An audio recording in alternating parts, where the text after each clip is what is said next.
With the news? Yeah. East County Magazine. Oh, very good.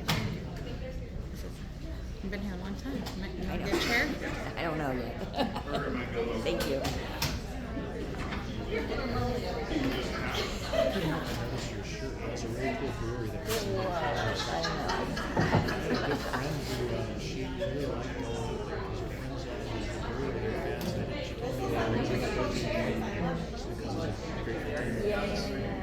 I know, it's great. Great owners too. It's a shame. It's hard. Yeah, I know, it's hard out here right now.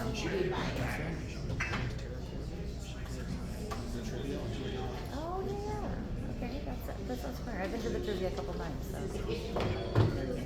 That is coming back.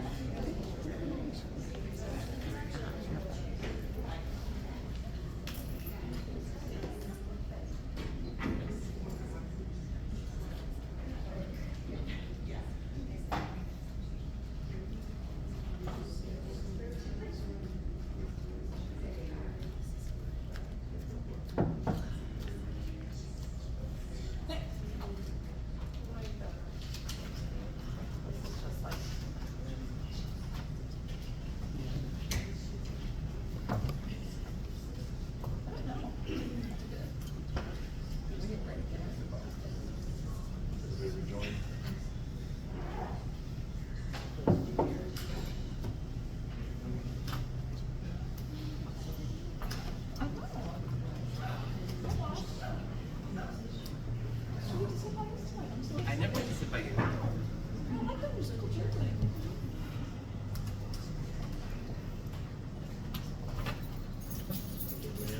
You want your food down there, David? You got some plates of food over here for you. I got some over here too. Oh, okay. Where's Jim's food? Oh, maybe that's him. You got your help. Everything's to the right. Certainly. 6:49. In accordance with board policy, this announcement is to advise all attendees that tonight's board meeting is being recorded. Persons wishing to address the board on any agenda or non-agenda item must fill out a speaker card. We have a few of those. If you'll please have the Pledge of Allegiance. Joe, can we do this tonight? Ready, begin. I pledge allegiance to the flag of the United States of America and to the republic for which it stands, one nation, under God, indivisible, with liberty and justice for all.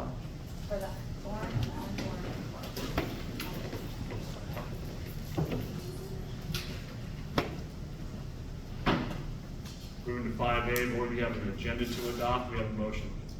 Motion. Motion by Joe. Do we have a second? Let me check whether we can hear our people from Atlanta. Yep. I think we're on. Can you There hear we us? go. Nice. So, do we have a second? Second. Second by Karen. Please vote.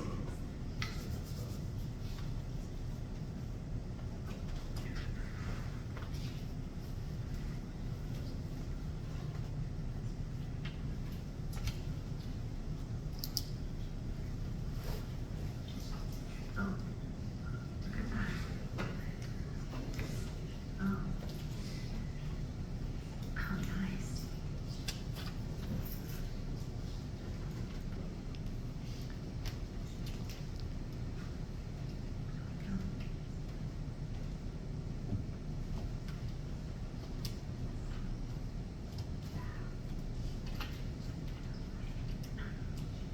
Passes 5-0.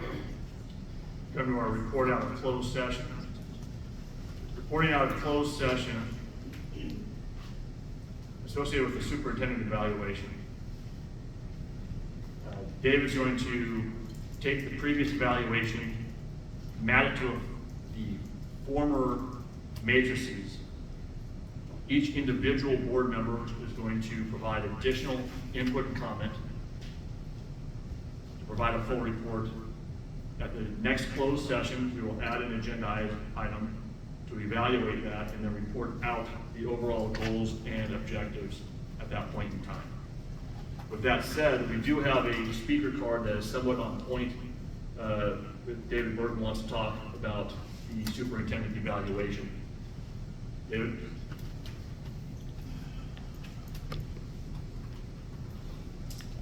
Okay, I'm David Burton. I'm here representing East County Citizens Oversight Committee. And I'm addressing the situation of the superintendent's evaluation. Everybody needs to be evaluated when you're working on public dollars.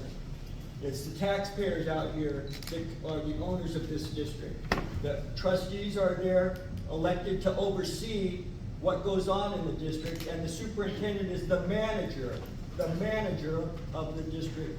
And his primary goal is to educate the students, make sure they're safe.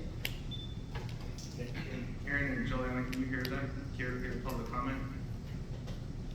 They can't hear public comments. I think it's because he's not online. The batteries are about to die, so Swap that out. No. start the clock. We should stop this timer. Can people hear me okay? Yeah. Yeah. Well, I usually can talk pretty well. Well, the board, the two Yeah, board members here can't it's hear. the you. remote members. The remote members.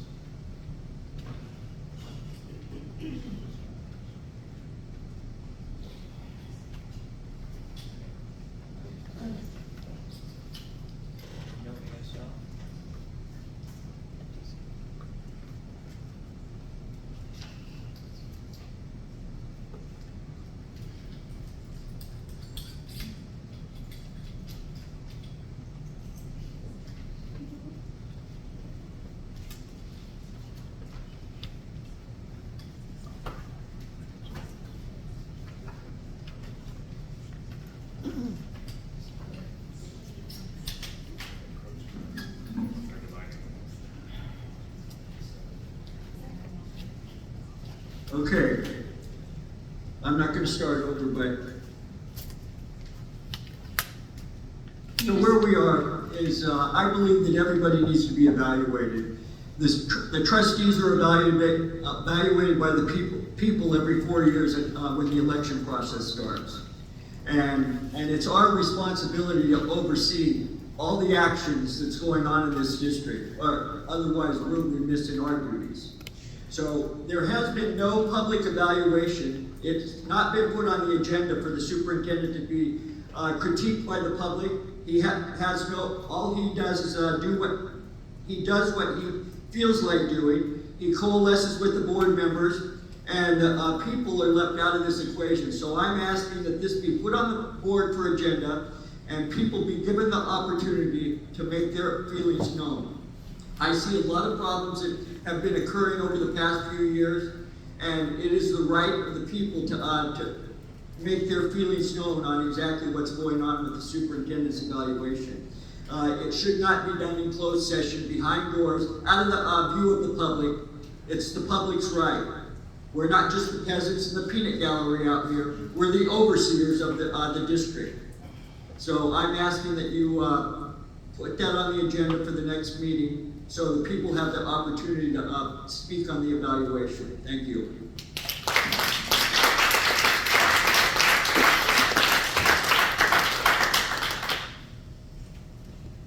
Thank you, David. Next, we have a presentation from Child Nutrition, 7A.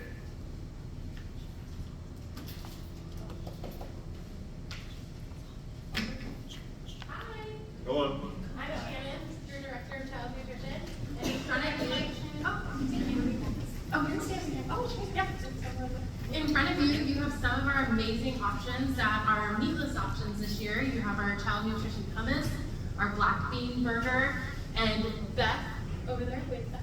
Our amazing lead baker has brought you some of our delicious pumpkin bread and our chocolate chip muffins, as well as our fruit of the month, which is the sliced orange that we had at all of our schools today. So we definitely wanted you guys to taste all the yummy options that our kids are being offered every single day. We are feeding around 10,000 students. We have a goal to hit 15 before the new year. We're doing about 5,000 breakfasts, and we have a goal to hit about 8,000 before the new year. So my team is hard at work every single day to make sure our kids are well fed before their education journey begins. With me today is Erica, my admin assistant, Beth, our lead baker, Jen, my production supervisor and our dietitian, and Holly, our business office manager. So it takes a whole entire team of about 77 people to feed all of our students every day. So I appreciate what you do, and I truly appreciate what they do. Thank Awesome. you. It's delicious, by the way. Yeah, thank you. And Karen and Juliana said they haven't had dinner yet, so I hope you aren't too jealous that we have all this food before us. I gotta ask, who's doing the posting on social media for you guys? So I'm in the social media group. Excellent, Yeah. excellent.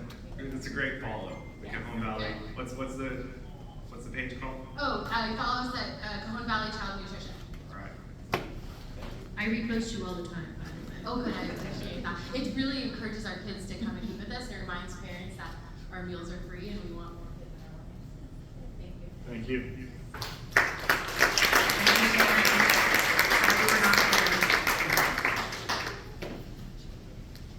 Seven B, presentation from Beable. We do have a comment card, however, before that. Chrissy, please feel free to take the mic.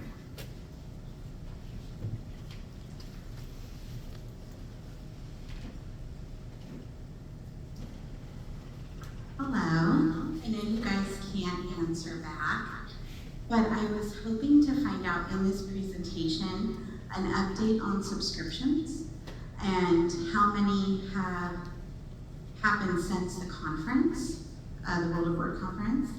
And of those subscriptions to different districts, how many are pilot programs or implemented in all of the classrooms?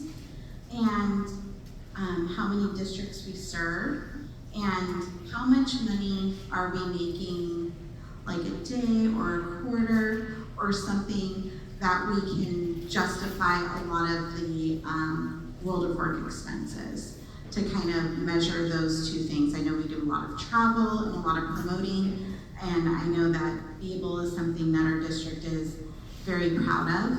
So I would just like to see financially where we're at with that, and how our teachers and staff and students are feeling about the mandatory kind of Beable work, if it's something that they feel like is necessary for their classrooms. Thank you.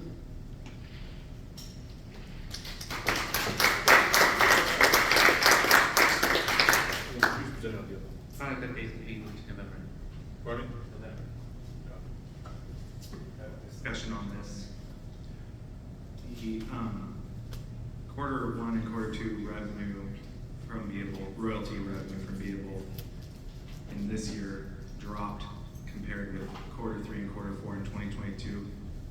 we have more or fewer paid subscriptions in 2023 than in 2022? I don't have that in front of me, Anthony. Okay, is there, do you know when the royalty revenue is dropping year over year? You know what, if you'd like that information, please send me your question. We'll have it for the next board meeting. We actually have the presentation from them. From them? Okay. Or actually, they can present themselves. They'll be talking to you. Okay. All right, moving to item 8A. This is the appointment of board representative to the Personnel Commission, prepared by Michelle. We're opening the hearing. Discussion, questions, comments? Hearing none, we will close the public meeting. No public speakers are around. Moving to 9A. This is the student discipline matter.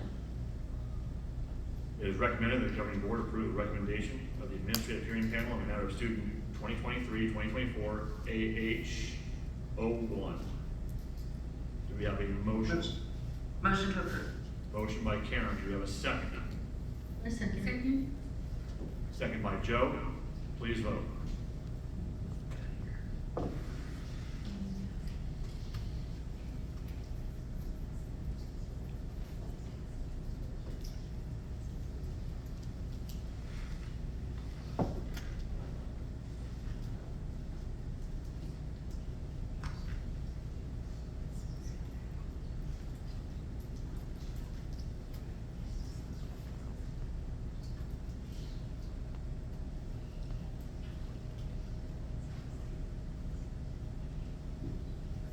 Passes 5-0. Moving to 9B.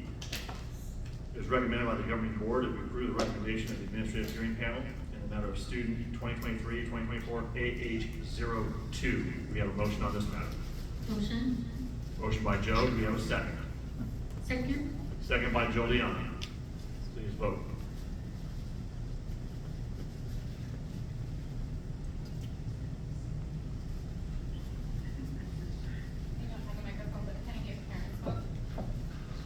Aaron, they need to hear your vote. No, we can vote. They're able to vote remotely. Oh, perfect.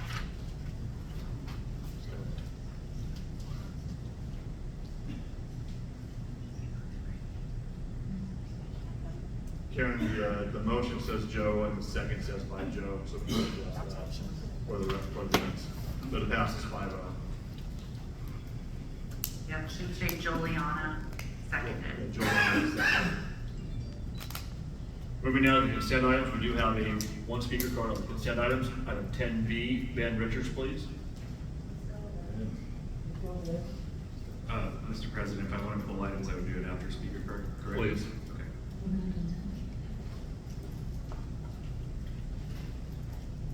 Hey, good evening, everybody. I'm Ben Richards, founder of SoCal Parent Advocates. Mission to is expose, challenge, and resist critical race theory, radical gender ideology, and vaccine and mass tyranny in our SoCal schools. As of tonight, we're going to add a fourth one, and that is the corrupt, arrogant, and dysfunctional school board leadership. Not saying that we believe that this is corrupt, but arrogant and dysfunctional. So over the past year, we've been working with nearly every parental rights group in SoCal. We've been involved in nearly every major parental rights victory you've been hearing about up north, being accomplished by teams of brave and passionate patriots in Orange, Riverside, and LA counties. Some of those people who are up there with me are behind me tonight. After strategically shifting our lines of effort to San Diego, we're alarmed what we see here. Let's get into it. 10B, travel and conference. This is going to be one of 4 times I'm going to be speaking to you. Common reoccurring theme here. People are making a ton of money and they're living lavishly. Where's my time? I can't see it. Let's look at this Get Your Lead On, Get Your Teach On conference. I'm not trying to be a Scrooge here, but you're sending 23 employees to Vegas. This thing looks like a party.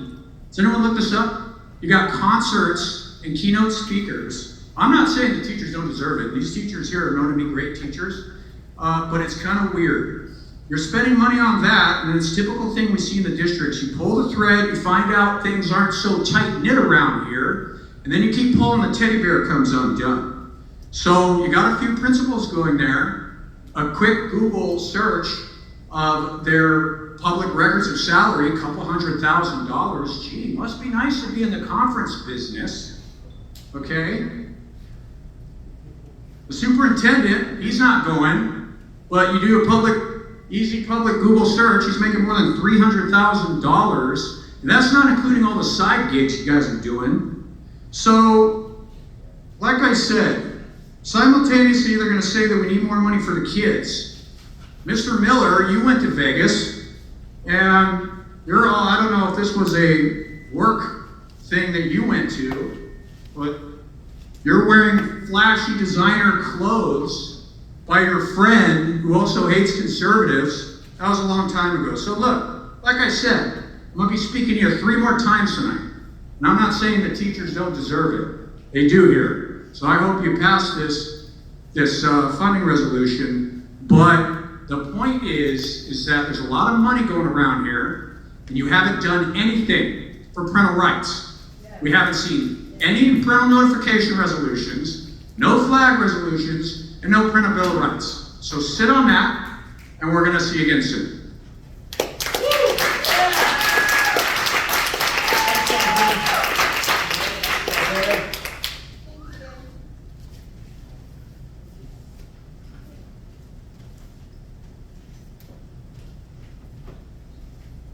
Or do we have a motion to approve the consent? I believe you want to pull a few items.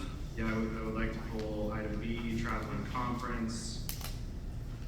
And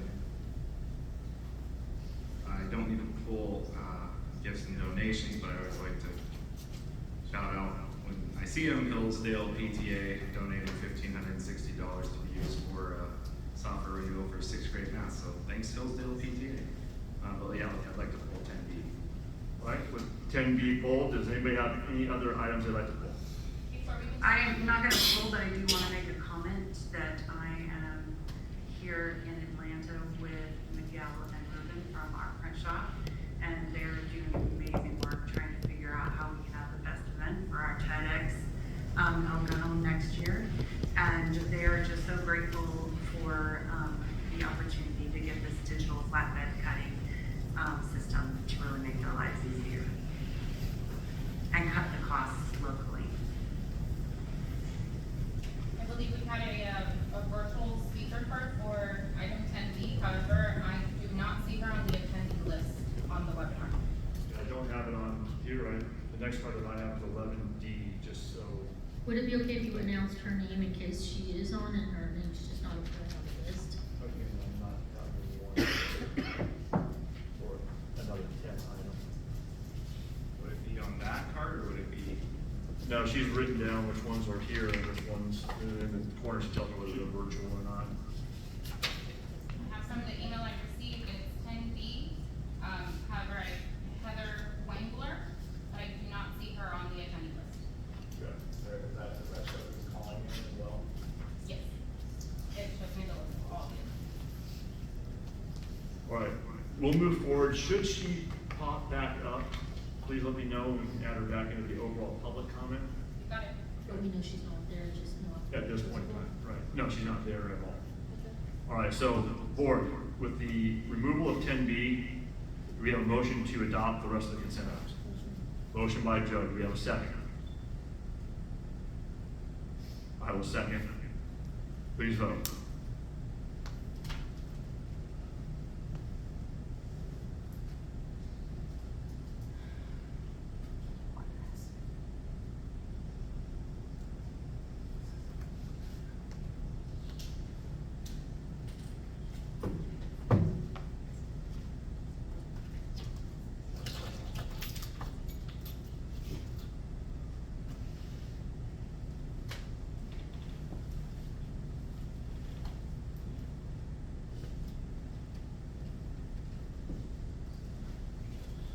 Consent passes 5-0 with the removal of 10B. We will now ask for a motion on 10B. Do we have a motion on 10B separately? No, it's a motion, then a second, then any discussion that would follow thereafter. Motion? Motion by Joe. Do we have a second on travel and conference for 10B?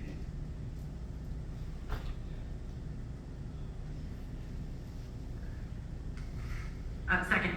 second by Karen. Now we have discussion. Okay, can perhaps Scott maybe explain the rationale behind the program budget behind each travel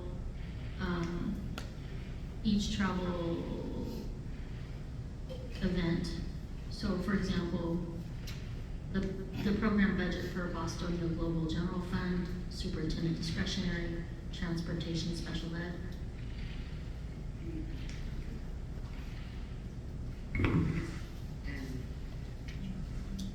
Right. I'm not sure I understand it, Joe. What do you want me to explain?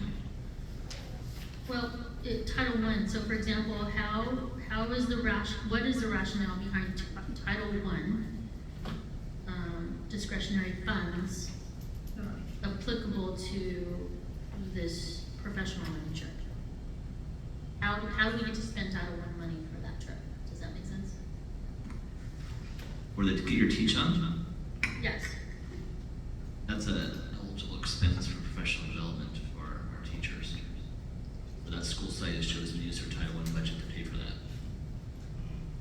And Title I fund is specific to what is the Title I money go to specifically? What type of spending can go towards Title I? I can answer that. Title I is intended to change academic outcomes for students, especially those that experience low income. That's what Title I is for. When you see that designation for our schools, it's the number of students that qualify under Title I, under the federal law. So it's the primary goal is to change academic outcomes.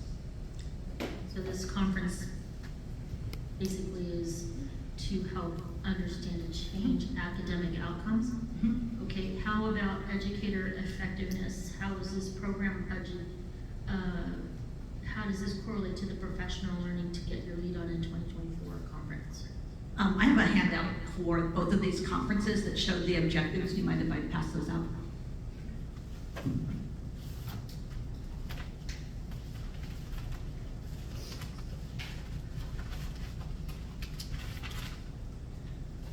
As Scott said, the conference Get Your Teach On, that's a site request for teachers. That's funded from site Title I funds. Educators Effectiveness is a central fund. It covers certificated and classified employees. Get Your Lead On, I just passed out all of my papers, but it covers 6 areas of of leadership development. Get my poster away. Some of those topics for the leadership one on Get Your Lead On were staff meeting strategies, developing site culture, community input, family engagement, supporting literacy, staff coaching, hiring, training, retention, data-driven academic instruction, instructional planning, and small group instruction. And that was exactly from the website of the conference that these teachers and leaders are requesting to go to. Are they coming back with instructional materials? I believe so, and Sarah Robinson is here. She's been to this conference, and so we can get some local context to what happens there. Please come up.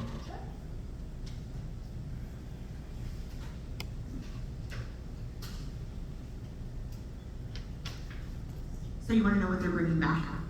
Yes. I actually have quotes from teachers, because when I saw Ashley's post today, I thought maybe I should come tonight. So teachers that have gone. About Ashley's post you're referring to? She's referring to me, she pointed at me. Oh, okay. Yeah, to her post on the, Cajon Valley Alliance, Parent Alliance, that I follow and I'm a member of as well. Okay. So I asked some of the teachers to share their feedback. So specifically, they brought back ideas like a zombie grammar escape room. They say that over the 2 decades of their teaching, it's the best conference they've ever attended. It inspired them to create more engaging lessons and reaffirm that Cajon Valley is ahead in our teaching practices. But specifically, they bring back different tools and strategies they can use right away to better serve students and families.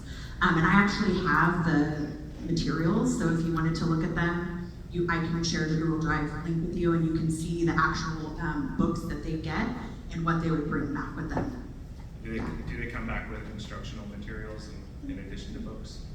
Some instructional materials, but it's more like swag, like, I don't know, like a lanyard or things like that.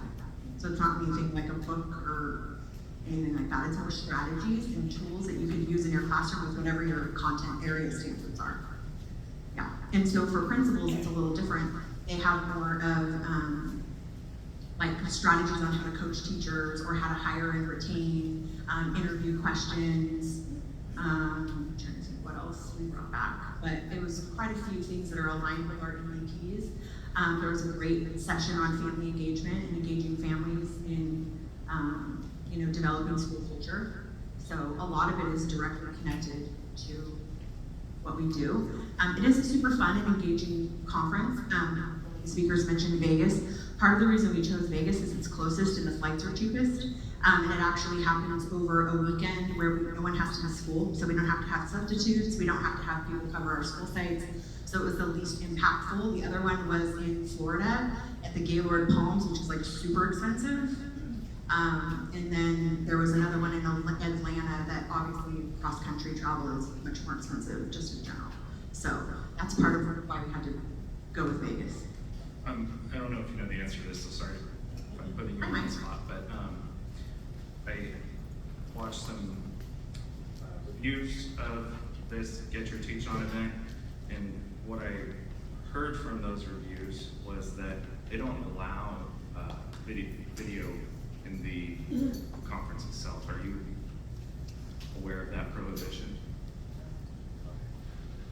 Plenty of people were posting stuff and tagging things on Instagram, things like that, so I didn't see any with video or other people taking video. I don't know. Would it be possible? I can check and find out. Is that what you want? Is that what you're asking? Yeah, I want to know if since it is professional development, I think it should be able to be recorded, and then whatever instructional materials or professional development materials that our staff do come back or that are presented for our staff to choose from would be available for parents to review upon request. I will ask for those things from the organization. I want to be clear, we're not bringing back curriculum. There's strategies you would use as a teacher to increase engagement, but we can, I will request those. And like I said, I have the workbooks, so I would be more than happy to meet with anyone who wants to look at it and see, but it is all instructionally based. There's nothing woke about it. It's all based on student achievement and standards. I personally don't want to sit through something that is, going to be talking about those sorts of things. We want to focus on kids and their outcomes. So I think it's important to note that we have the content, and I'm happy to share that, because what they do is they kind of have their same content for like a year, and then the speakers might change based on like the location, but other than that, it's really, the content itself is vetted and delivered kind of consistently. Yeah, so, but happy to share that, so let me know. Happy to share it with anyone that wants it. Thank you, Sarah. Directing my comments to the board.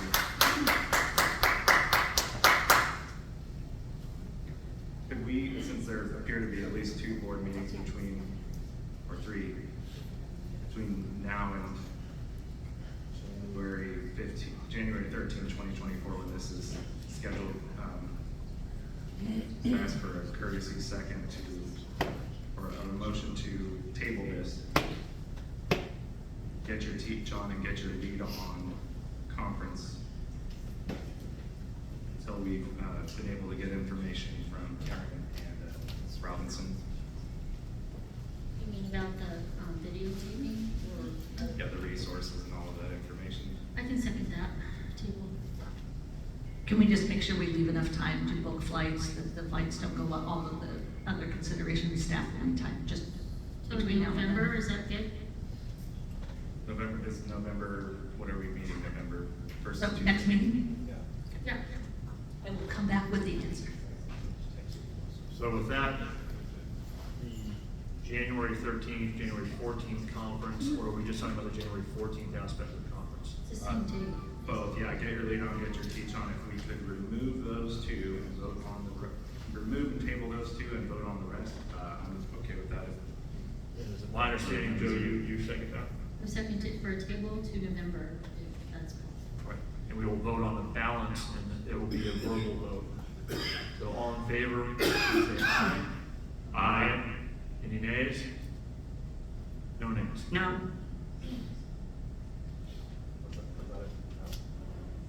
No nays. Okay, gotcha.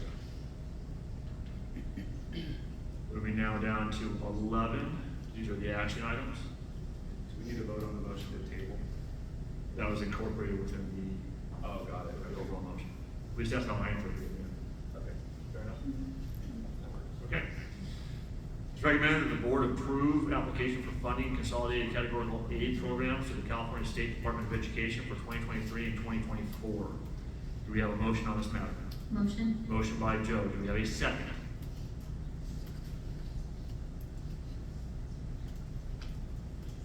Second. Second by Karen. Any discussion or questions? Hearing none, please vote.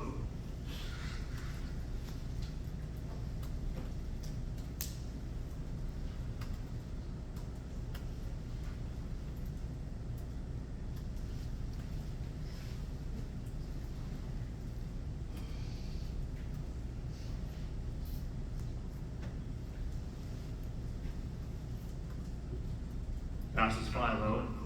Moving to 11B. It is recommended that the governing board approve application for funding consolidated categorical aid program for Bostonia Charter School to the California State Department of Education for 2023 and 2024. We do have a typo in the years. Fix that. Do we have a motion?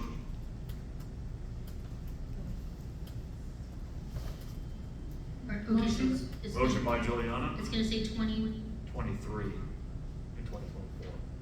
Right now it says 22,000 to 23. There's an extra two. Oh, I second it. It's on the actual Okay.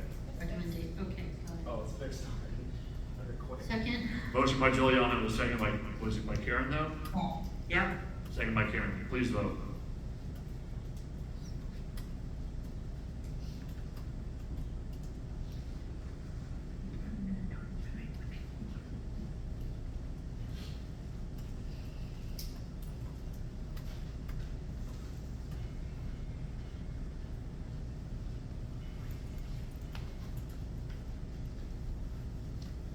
Matter passes 5-0. Moving to 11C.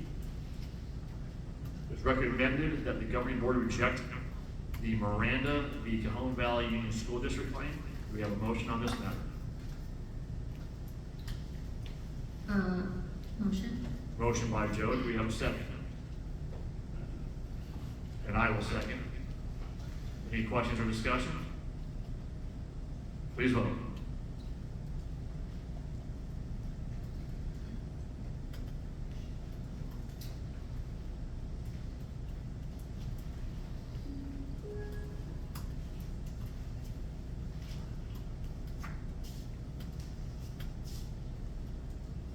Passes 5-0. Moving to 11D. We have 3 speaker cards on D.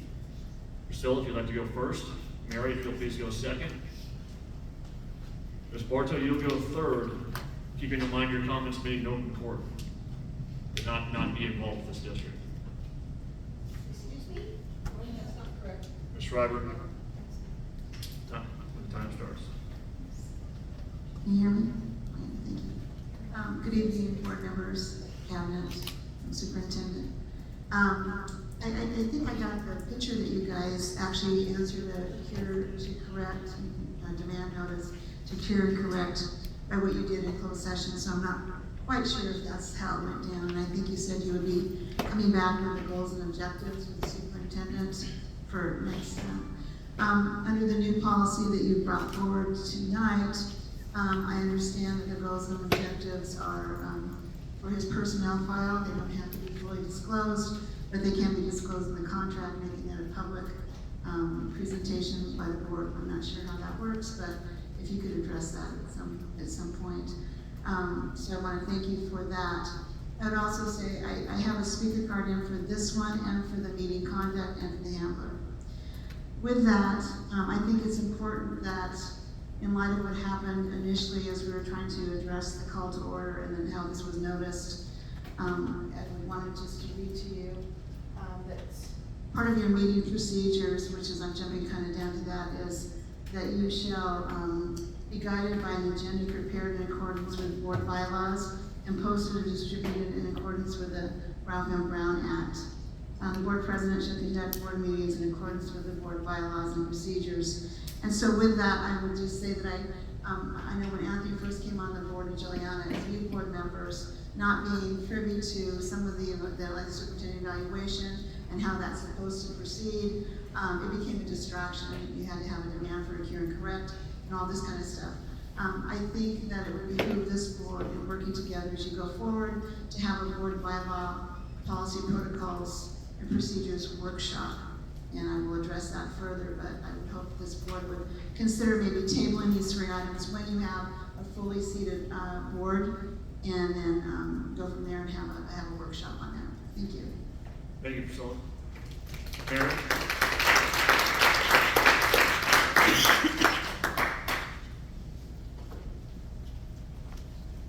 Hi, yes, Mary. I'm going, did you reduce our time? Great, thank you. I won't take the whole time. Mary Davis here. I do want to say that I am concerned about this, particularly some of the new language and the strike through on the page 3 at the open session after the superintendent's evaluation or a subsequent meeting, the board shall jointly identify performance goals for the next year. I'd like to know where is the room for public input? Why is there no public involvement, at least not that I saw in the procedures?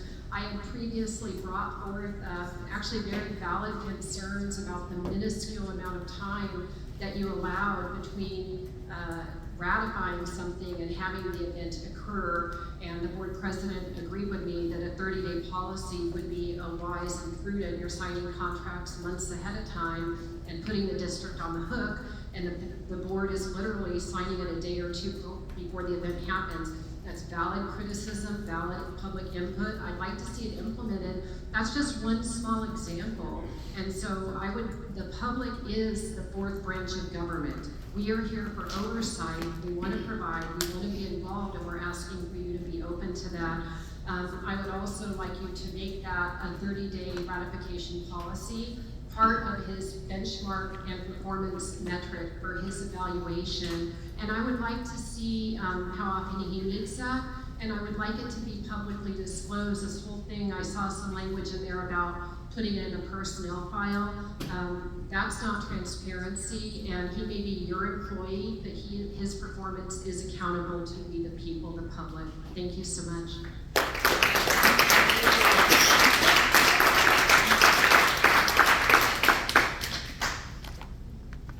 Ms. Bartow, when the time starts.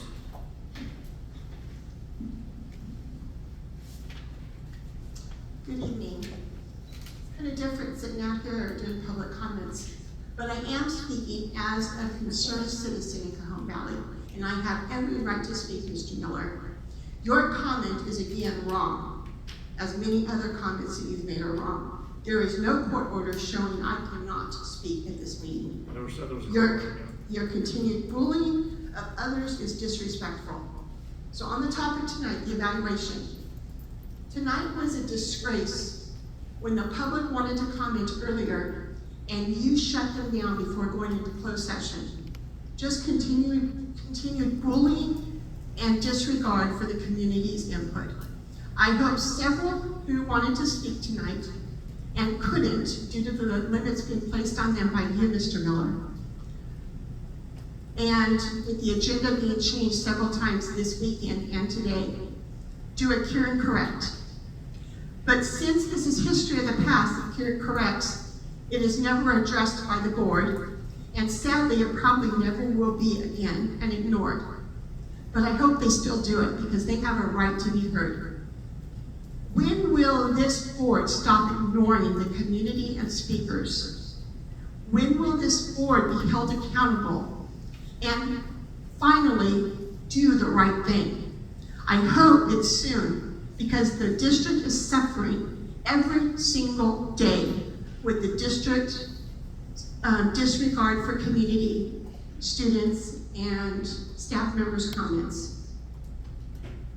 The evaluation, I ask that you do it again, do it correctly as the Cure and Correct states, and really evaluate the superintendent. Not just write a letter or say he's super sweet when doing his job, because that's not the truth. He is being insubordinate, and he continues to be insubordinate, not only to the board member, but to the community, and that is even worse. They are the voters, and they have a right to be heard. How dare you disregard them? Thank you very much.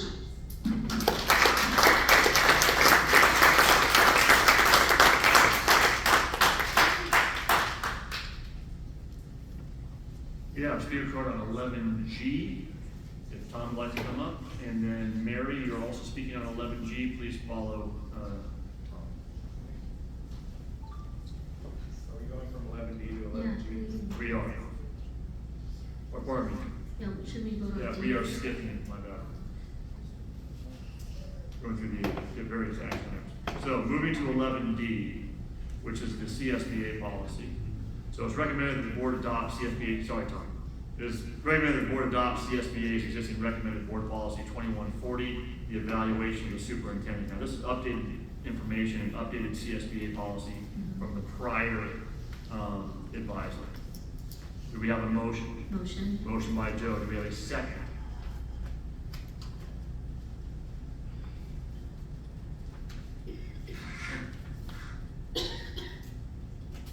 Sorry, we're having difficulties going back and forth. I second. Second by Kim. Now we can open discussion. Do we have any discussion on this matter? I would like to acknowledge for discussion, Mr. President. Go right ahead. All right. I'm going to quote CSBA. When considering the process for updating and improving changes to board policies and regulations, boards should consider several factors. Is there a substantial interest from members of the public on the topic? I think on this topic that's self-evident. Has there been ample opportunity for the public to provide input on the existing policy and proposed changes? Does the board have sufficient opportunity to review the policy, understand the impact of its implementation, and ask questions from staff? And does the topic require urgent board action? I see that there's only a first reading. Typically with our policies, a second reading is placed on the agenda, that there will be a second reading at a subsequent meeting. That doesn't seem to be an option here. Yeah.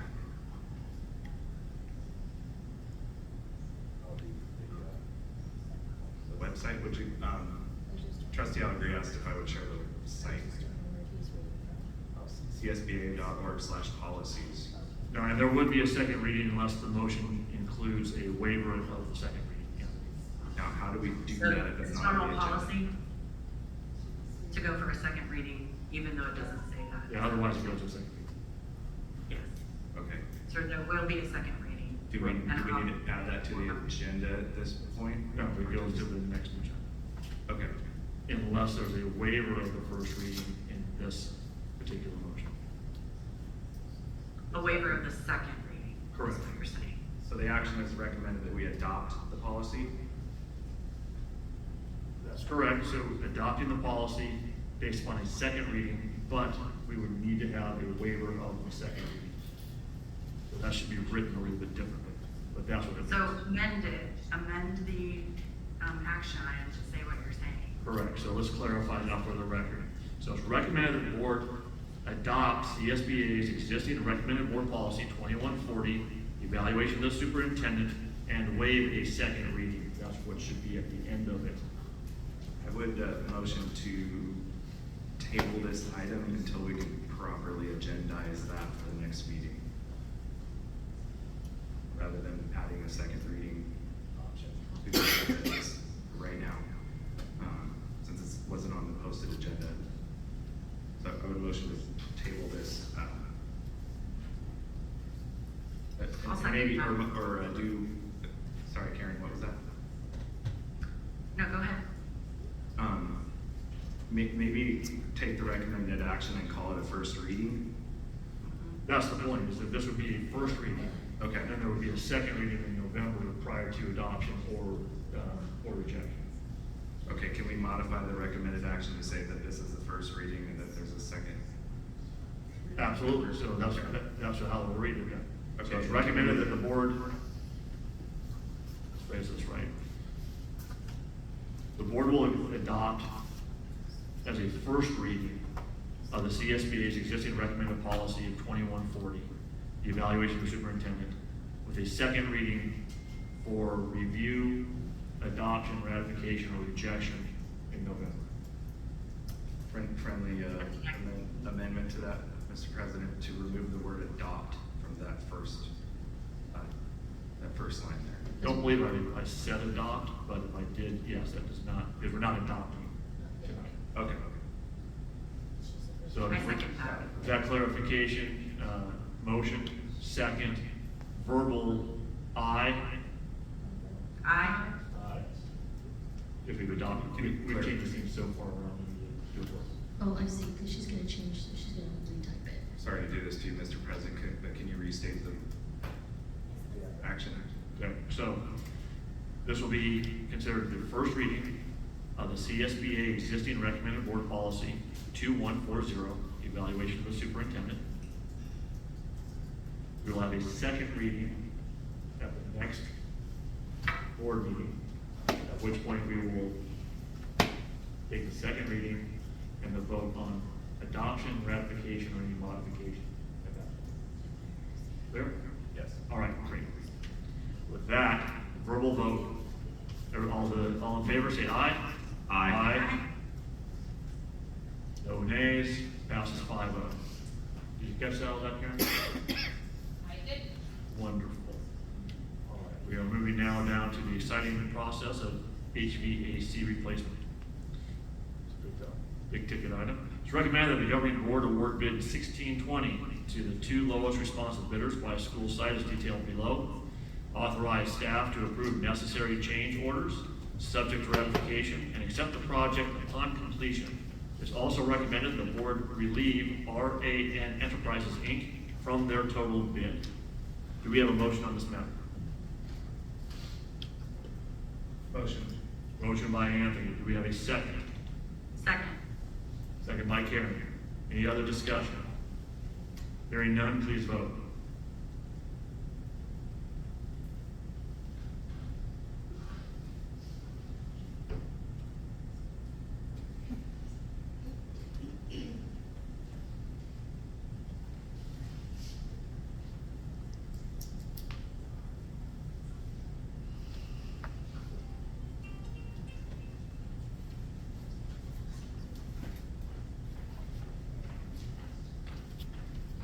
Passes 5-0. Going now to 11F. It is recommended that the governing board award bid 1621 to R.E. Schultz in the amount of $92,500 and authorize staff to approve necessary change orders subject to ratification and accept the project upon completion. It is also recommended the board relieve Western State Builders from their total bid. Do we have a motion on this matter? This is about our playground equipment. Motion. Motion by Anthony. Do we have a second? Second? Second from Juliana. Any additional discussion? Yes, authorize the release of Western State Builders. Why? Scott? They had a clerical error in their bid, as did the previous bid they used to award. They're allowed to get out of the bid at their request. Yeah. That's clever. We don't have it very often, but So if you find out you're the lowest bidder and you don't want it anymore, you can say clerical error. That's clever. doesn't happen very often. You know, usually they want the work. Yeah. Smart. Thank you. Please vote.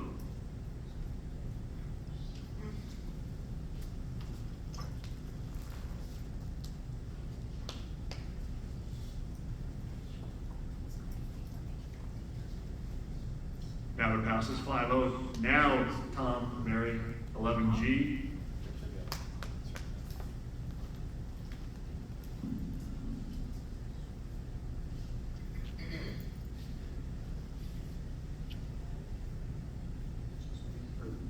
Time. But I'm going to be brief. I'll just move to the start. On this item, we got 17 contracts and $960,000 on one sheet of paper. No attachment, no further explanation from the district. And so all we have is what's right here. So item number 7, Real Matters Incorporated will provide training facilitators to work with the Power Academy's middle school students. So when I did a Google search for Real Matters Incorporated, I can't find it. There's a Real Matters Incorporated that's a mortgage and lending agency. There's a Real Matters blog that appears to deal with communication, but there's no company that I could find. There's no further information other than what's provided right here. Since this company is going to be dealing with middle school students directly, my recommendation would be that you table this. Thank you. Thank you.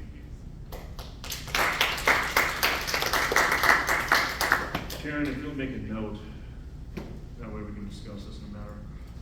Mary, when the clock comes up. Hi, Mary Davis. So again, I continue to have some concerns about your consultant agreements. The first issue is that the failure to do line items or documents. Almost all your other agenda items have a little clickable and you can go into further details. But for the consultant agreements, what we see is just a little synopsis word telling us.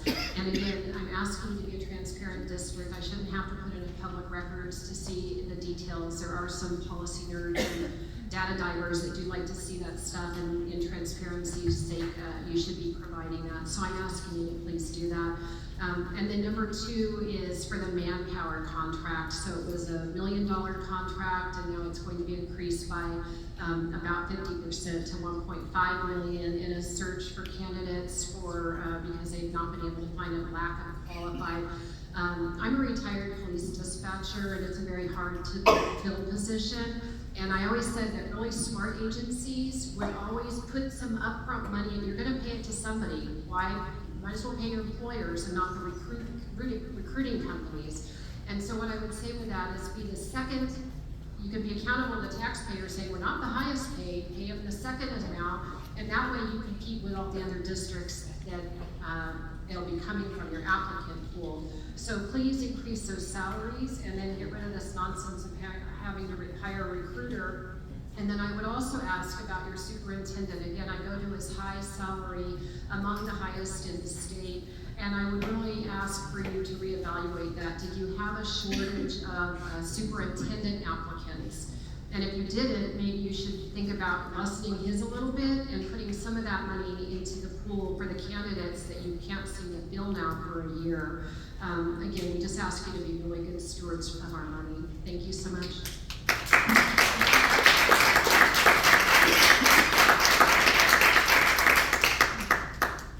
So we'll call for the motion in a second. If that goes forward, then I'll open it to discussion because I would like to have some information from staff.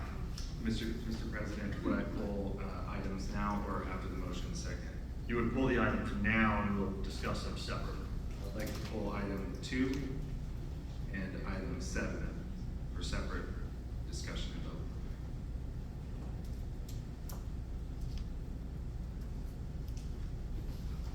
With that, I'll make a motion. Motion by Karen. Do we have a second? Second. Second by Juliana. Please vote. And then we'll discuss those other items.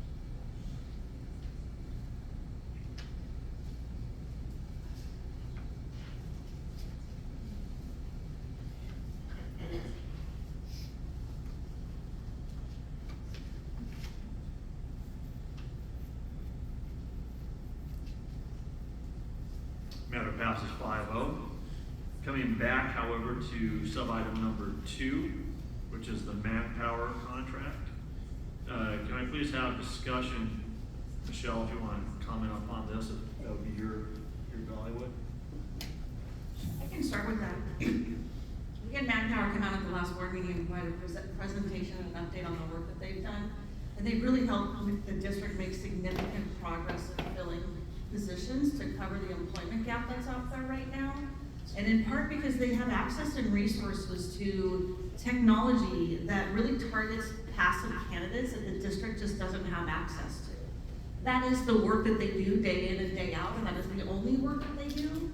And then in addition to that, they have a staff of about 5 members that support us almost on a daily basis to go out and to find those employees, support them in the application process, prepare them to come into the district and compete for those assignments. And we made significant progress in filling those positions, yet there's still a gap. And we still have several hard to fill positions, specifically school nurses, our OTs, education specialists, that they're in the process of helping us with. And our request is that we extend the contract until June, providing us with some more time, additional funding in order to fill those positions. And we're continuing to evaluate and will continue to evaluate the possibility of the district hiring actual recruiters for us to continue that work. Us going through that process at this point in time isn't not going to give us the results that we need in the time frame that we need it. And we hear, yes, it's competitive salaries as well, and we're trying to approach the problem in many capacities. One is creating the best place to work here in Cajon, which I think we are doing. Getting support to recruit for those really hard to fill positions, and then the quantity of them that we have, and then also providing salaries to our staff so we can remain competitive, which again adds to the fact that Cajon Valley is absolutely the best place to work. Any additional questions or comments to staff? I have a question. I see that amendment number 1 to the independent contractor agreement dated November 16, 2022 is attached. It's got a few sentences, and that's the only attachment. I don't see the original agreement attached to this agenda.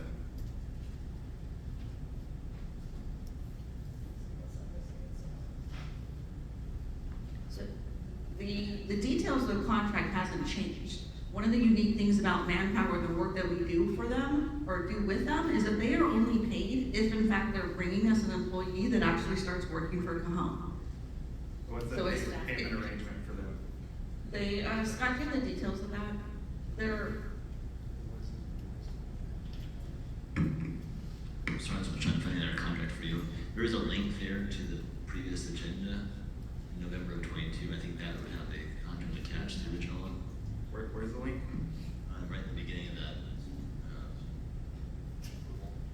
Okay, November 15, 2022. Trying to find, I think that's attached to that. Attached to that contract, it looks like. What was the question you're asking? Can I have a moment to review this? Yeah, there's the original contract on there. I think that's what he was asking for. Professional recruitment services as needed for the attached scope of work.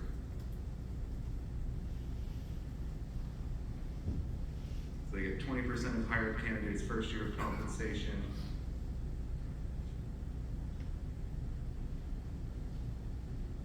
There's a replacement agreement within the contract as well, so if that particular employee doesn't work out, they quit within a short period of time, they do not pass probation, then they're responsible for finding a replacement for that particular position to ensure that the compensation they're receiving, the district receives the outcome for that. And it's an up to account, an up to amount, and again, they're only paid if in fact we have a person in that employment and fill that position. So doing rough math here, if it's $1.5 million, we need to fill, we're assuming about 5 times that amount in hired positions. If it's 20%, then multiply by 5 there. Is that the need they're filling in salaried employees? Does that make sense? For rough math, likely. Yeah, rough math. So if they're getting 20% of every hire they bring to us, every head they hunt for us, and we're approving for $1.5 million.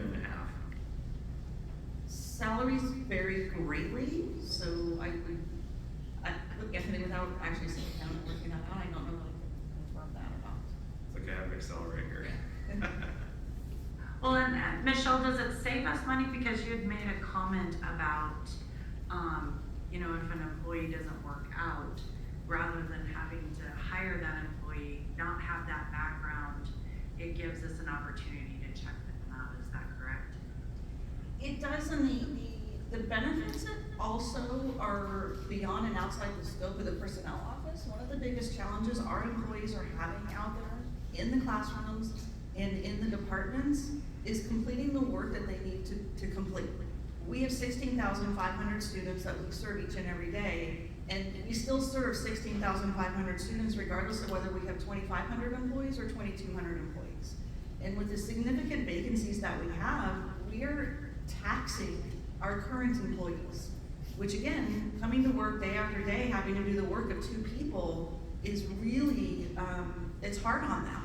And I would say there's probably not a day that goes by that I hear a comment somewhere from somebody that they're exhausted.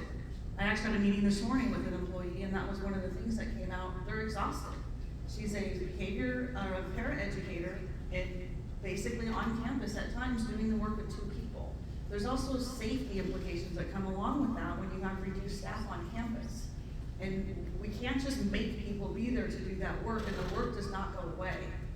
We've been experiencing this pain point for several years now, and manpower has been the first idea that's been brought to the table that's been successful, and really hearing and listening and responding to our staff, and most importantly to our students and our family. Yes, I recognize it's expensive, but at the same time, it's working, and it's hitting the target on so many needs across the district right now. Any additional discussions or questions? One more question. So it says Manpower will provide a guarantee on the 20% agreement that the candidate will successfully complete a minimum of 30 days employment. Does that mean we get a $100,000 employee, 20% of the hired candidate's first year compensation, $20,000 is paid to Manpower, and that employee quits on day 35? That $20,000 is It's gone? 2 things. It's prorated for the period of time that employee is working for us, and then they're responsible for finding us a new employee to fill that assignment. So eventually they would get 100% of the fee, but that's because they replaced the candidate in that assignment. So they are required to replace a candidate even after the 30-day employment guarantee they're giving? So if an employee quits on day 35, they're prorated 20% for that employee, halts, and then they have to find a replacement to continue receiving? And I believe it's for the entire year. Okay. All right, thank you, Michelle. With that explanation, do we have a motion for item 11G sub 2?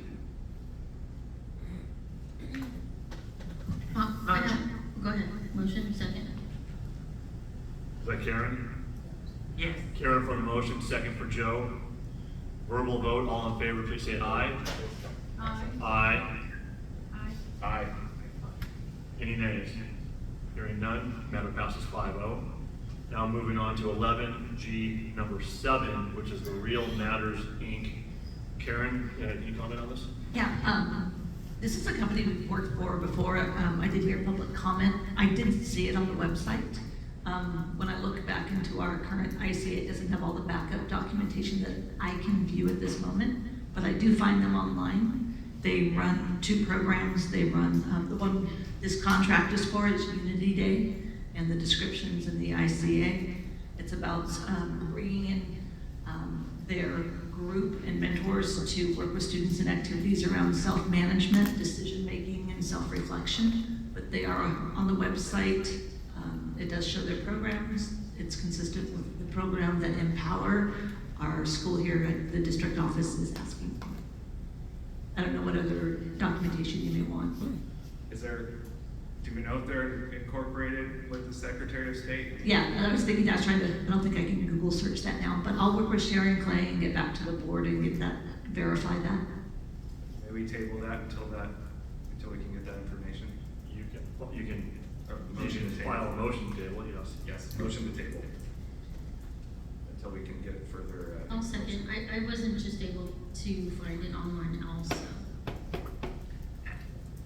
is there any expediency associated with this contract, Aaron? That was my question. What are the, I need to pull up the dates, sorry. Says October 16, 23 to June 30, 2024. So if it has a span like that, then probably some wiggle room for it. And it's a site funds issue. Okay, so can you just direct me to the website where you are?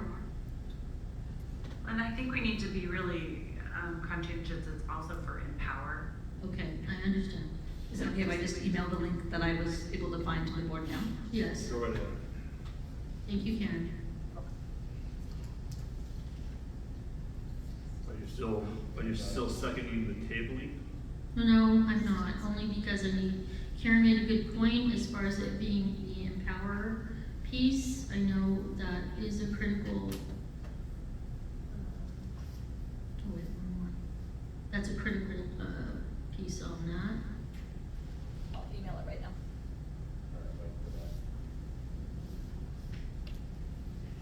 Just kidding if I pull up. That's October 17th, just a week away.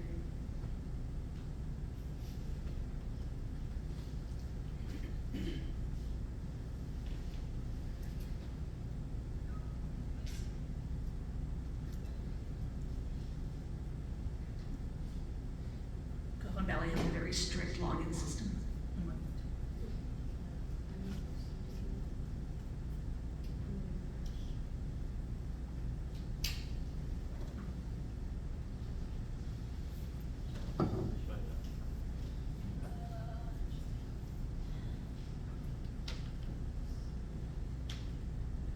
Was this for a Unity Day? Yeah, the program they're asking for at Empower is Unity Day, not Camp Lead. One thing I'd like to share with the board, there was a Unity Day at Steel Canyon High School that included a lot of issues, including that they were asking students questions that would appear to violate California Ed Code 51513 regarding their beliefs or practices in sex, religion, politics, mental health. I've heard from a number of parents on that from Steel Canyon. So I would like some more information on what is Unity Day as well. Those are good questions. We can get, like your previous request, we can get the materials. What are you doing? What are the activities? What questions will you ask? If you have information from a previous experience, different district, please share that with me. I can reach out to Steel Canyon, find what happened, get some more clarity. Yeah, and I think at Steel Canyon it was with, well, I heard it was with it's special ed students, but it's students who were maybe on IEPs and they all went into the assembly or the multi-purpose room, NPR room, and that is where they were asked these questions. And one kid said that, according to their parent, that he was uncomfortable and that they made him sign something before he could leave the assembly. I don't have any information about that. Like And so I'm not to respond to maybe things I don't know, but I can find out everything they're gonna do. I can preemptively ask those questions and get that information to the board and update. Okay. The information you just sent to us says what happens during Unity Day. Through a full day of activities, students will engage in team building icebreakers, facilitated small group activities, and intentionally designed experiences to promote thoughtful reflection on and growth on key social-emotional skills and competencies. These include self-management, social awareness, relationship skills, responsible decision-making, and self-awareness. Unity Day activities and discussions touch upon the following topics: inclusion versus exclusion, individual decision-making and choices, personal accountability and responsibility as an active member of the school community, personal, social, emotional experiences that impact students' development and behavior, school culture, strengths, and challenges. And it says, why participate in Unity Day? Research shows that when students feel more connected, schools experience a decrease in bullying, harassment, and exclusion. Students and staff have credited Unity Days as one of the major initiatives that have helped to bring positive change to their school climate. After participating, students express feeling more connected to their schools and confident and advocating for their personal and academic needs. Yeah, I'm gonna now personally second Anthony's motion to table this matter until we get a little bit more detail. Steel Canyon's right down the street. My daughter attends Steel Canyon. I think we can find out the information from Scott Barr, the principal, and go from there because I want to find out more details. Yeah, a little more clarity. Do you recognize that picture in the top left corner, Mr. President? I went to Steel Canyon for a little bit, so. Absolutely. Since then, it's Steel Canyon, okay. Yeah, so. That's The motion to table by Anthony, seconded by me. We have all in favor say aye. Aye. Aye. Any nays? No nays, passes 5-0. With instruction to staff to find out what specifically is going on with Unity Day, and if they have any materials that they hand out or use, like to see those. Fair enough, Anthony? That Yep. work? Thank All right, you. let's do that. Minus the scrub. I will fight that today very hard. So now we come down to H, 11H. It's recommended that the governing board approve the reappointment of Ms. Tarina Brooms, the governing board's representative, to a 3-year term on the Personnel Commission. That will be effective December 1, 2023 through November 30th, 2026. Motion to adopt. Moved by Karen. Do we have a second? Second. Second by Anthony. Any other discussion? I have a question. Question by Anthony. What's the process for selection of the personnel commissioner, or representative of the personnel commissioner? So when Tarina was first applied for it's actually an application process for the position. She was actually interviewed here in the boardroom in an open meeting and was selected by the board to serve as the joint appointee. She's very excited to continue to serve on the personnel commission, and she apologized that she's unable to be here this evening because she had a previous commitment. Well, she's lucky she didn't have to sit here for an hour and wait for us to come out. I let her know that I would be happy to share that with the board. So this is there a process where others can sign up and throw their hat in the ring on this? Generally, when the position is open. Okay. All right. No further questions for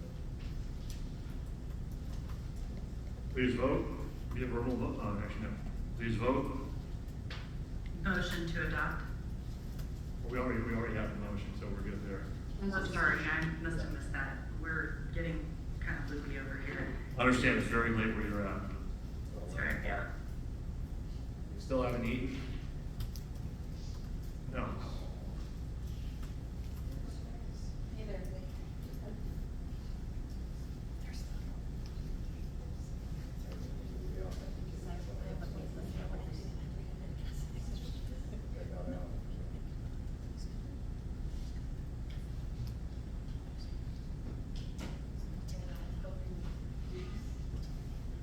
the Leonis vote.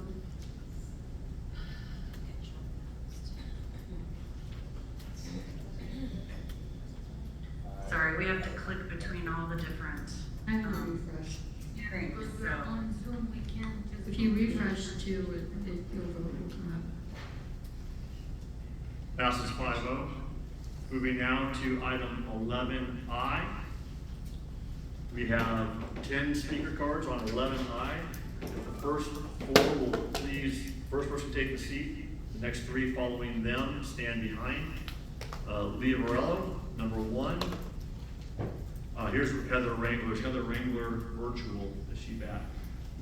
I have her for 11J, but she's not back. Okay, I have 11I on this particular card, so we'll keep that to the side. Chrissy, you'll follow Heather, or pardon me, you'll follow Lee, please. Then Tom, and Mr. Richards.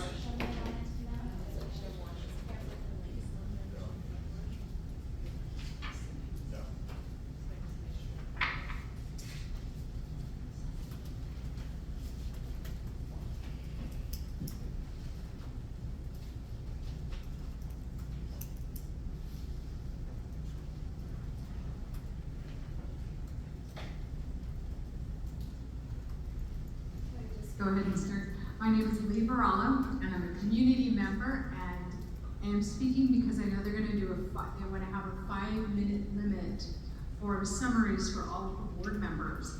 And my question is, will this also be for people to come and speak for the unions, the president, superintendent, and will that be for everybody? Because if they're going to cut everybody short, it seems like it ought to be that way all the way around. Because you guys only come in public once a month. Thank you, Lee. Chrissy?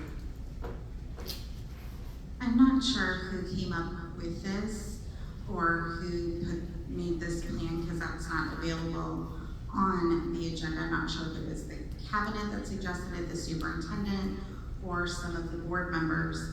However, if you guys don't like the time that you have to be here, then you can step down, you can go back to 2 meetings, but allowing other people to have more time during your meeting does not make sense.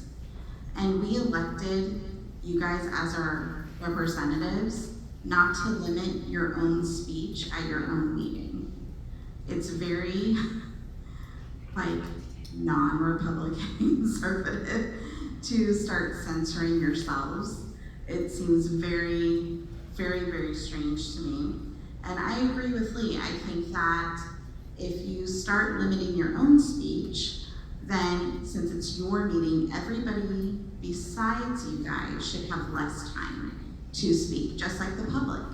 You guys represent the public, so maybe anybody that isn't a board member, whether that's cabinet or the union, they should have maybe 3 minutes like the public or less.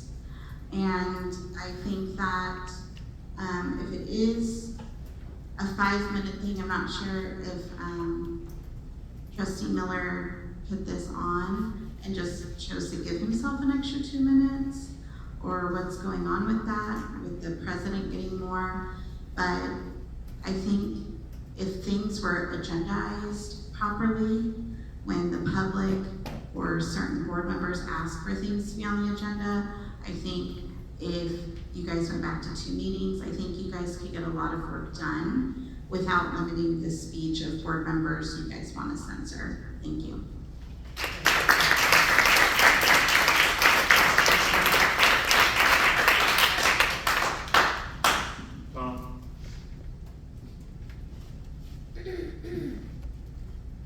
Good evening. About 10, 12 years ago, I was on the CELPA board, and I enjoyed that for a while, and felt good, felt like I was doing something, and doing something important. And but then after a while, I realized that I was just receiving the information that the district gave to me. I'm not saying which district it was. It was an honor to be there. I learned a lot. It was good for me as a parent. I got something out of it, but we didn't have any influence. We didn't really do anything. And I did it a second year because it helped me as a parent, but I was very aware that I was just being swept along. And I knew that we were part of the cover story for the special education program for that district. And I don't mean that in a terrible way. I just mean that's the way the process was.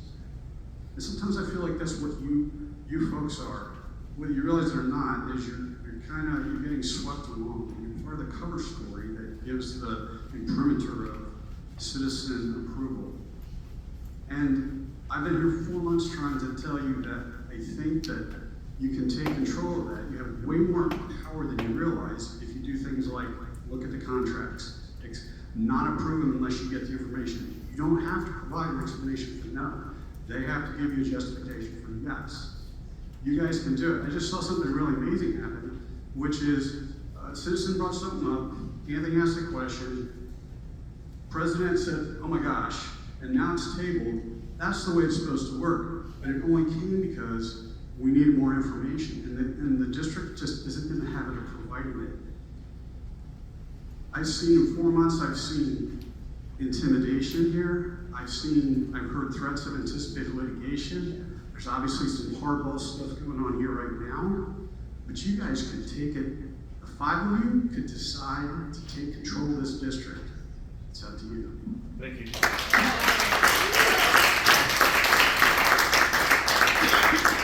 Mr. Richards, you'll go, then Mr. behind David, and then Ms. Espinoza behind Priscilla. All right, next common reoccurring theme we're seeing here. Application of leadership, seemingly retaliatory measures. So the description on this says, in an effort to ensure that the board agenda item adheres to the brief report required by the Brown Act. The Brown Act of California does not specify a precise duration of word limit what constitutes a brief report. When a school board member, these people elected, speaks about an agenda item that they want to hear about. So it provides some general principles, which are board member comments. They have a right to speak on agenda items during a meeting. It should be relevant to the agenda item under discussion. Reasonable time.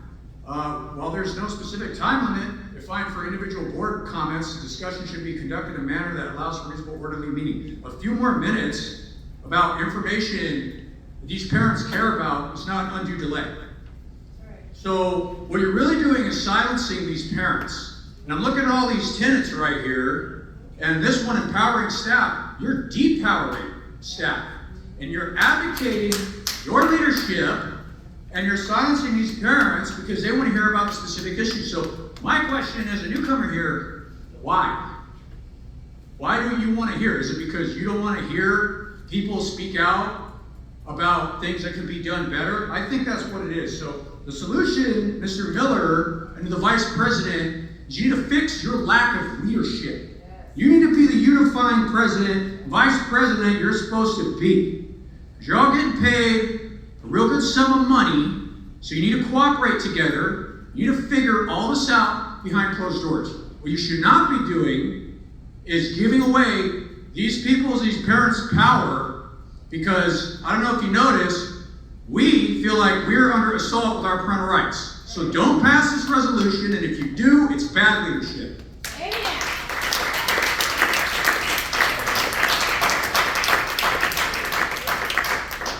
Mr. Burke.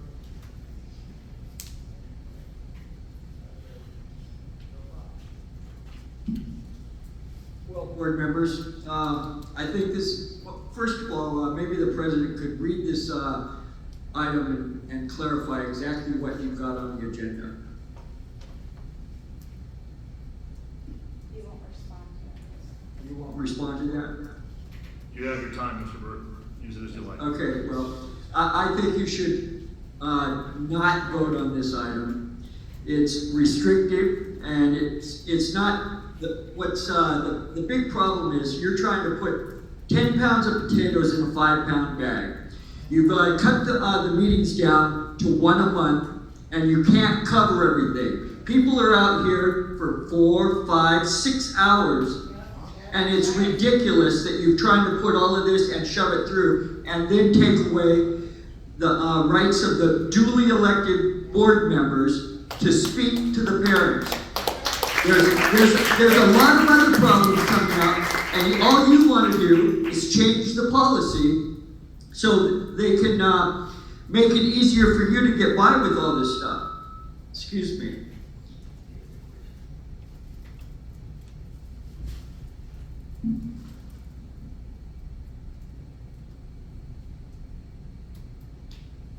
So anyways, to restrict it, anybody, restrict all. Everybody has the same rights. Restrict yourself, restrict the superintendent, restrict the union members.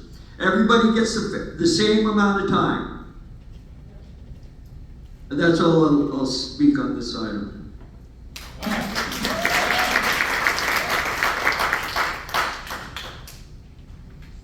Mr. Ryder, when time starts. Certainly, I'm no stranger to a perceived gag order as a board member. I think it's vitally important that you as a board consider that each one of you are representatives elected by your constituents. Your board reports are the time that you can share about not just visiting campuses, but how you have done your due diligence on the issues that you face and the challenges that you face as board members. And I think it's important that you share that. I don't know where this comes into play, that you can only talk about things on the agenda. When giving your report, you can talk about everything that applies to board business, school business, district business, whatever. The only time it becomes an issue is when it leads into a discussion and somebody asks a question invoking that discussion, and then that's a Brown Act violation because it's not agendized.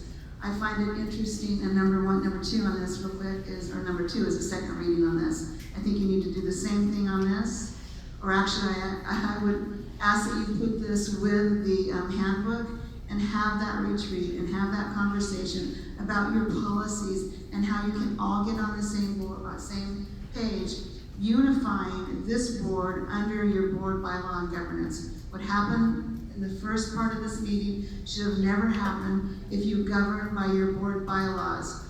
With 2 people participating from out of town, it was a simple board bylaw. All you had to do when you changed it was add the address of the location instead of codifying it with some huge government code that was ridiculous when all you had to do was add the address. So I was discounted from public comment, so was Christy, but you allowed somebody to make public comment, and then he couldn't even advise you properly. So that's just wrong. That is an agenda item, Jim, as far as a call point of order. Thank you.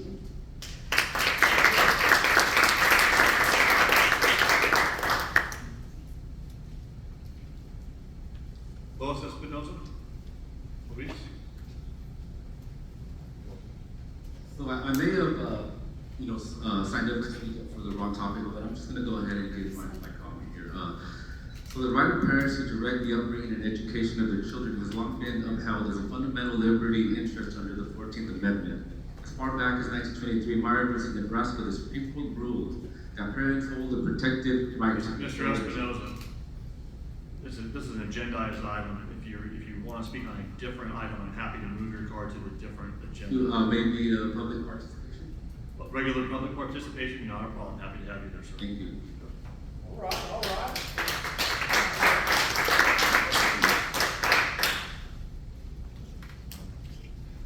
Mary, and then Ms. Bartow will be the last 2 on this topic.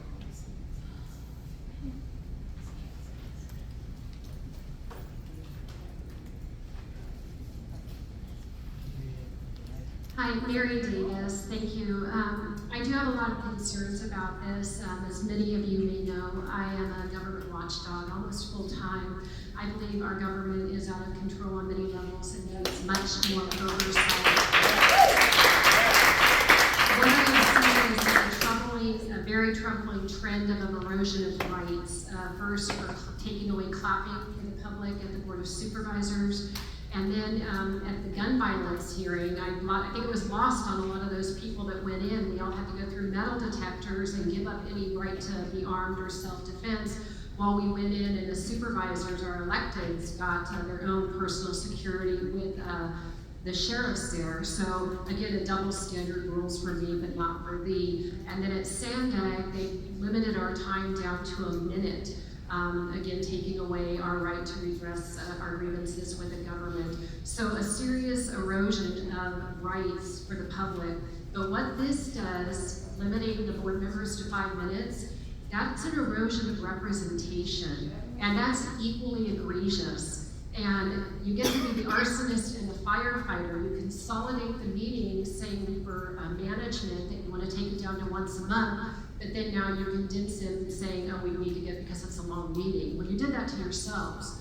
And so I would say at least give me 10 minutes. But the issue is when you can censor other people, but when you censor yourselves and you censor the vote for the people that we represented, censor their voice, that is an erosion of representation. I am asking you urgently to reconsider and remove that and take that away and give them a full amount of time. We deserve to hear from our representatives. Thank you.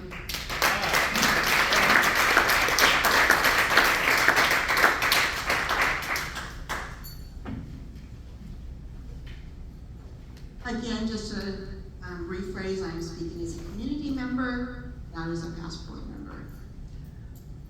This conduct, it feels like it was just yesterday when you were trying to do this to me.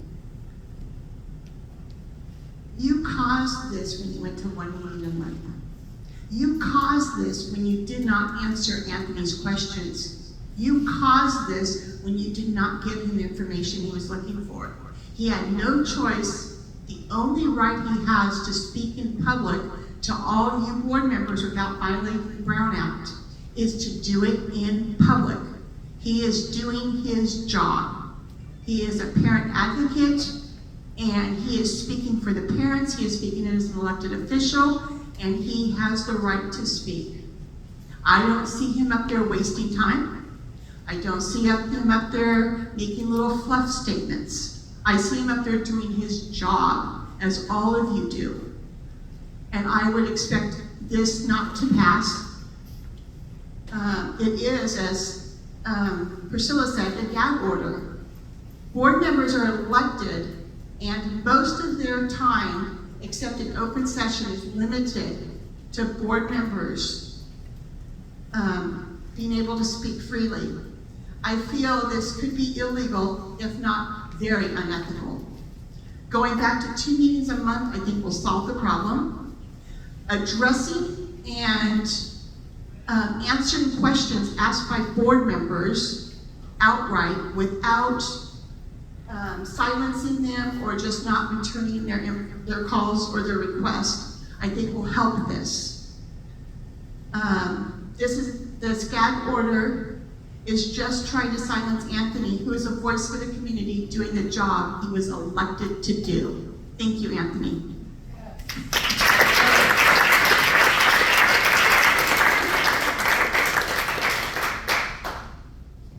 That concludes public comment on the matter. So it's recommended that the governing board adopt the updated board bylaw 9323 regarding meeting conduct. However, she had this as a first reading, so let me rephrase the way this should have been written. So it's recommended the governing board adopt, after a second reading, this being the first reading, updated board bylaw 9323 with the second meeting taking part in the next board meeting unless waived. That's how it should have properly been phrased. With that clarification, do we have a motion on this matter? I have a motion to table. Motion to table by Karen. Do we have a second? I'll second. Second to table by Joe. All in favor? Any discussion on the table? I think before we table it, we should discuss some changes. Well, the motion is to table.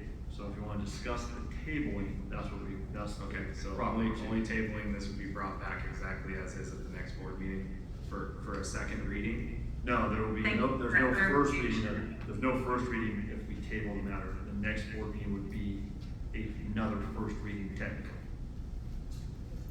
And when can the board discuss those changes to this? Would that be at the first reading of the next? Correct. So to have the discussion between the board would require the motion to be, as far as I understand it, the motion to be moved, seconded, then we open discussion. But that hasn't happened. The motion to table is taking place first. Now, in the meantime, discussions can be had with any board member and staff, and then any two board members, so long as it's just the two board members discussing that between themselves. That's how I understand how things should work. Okay.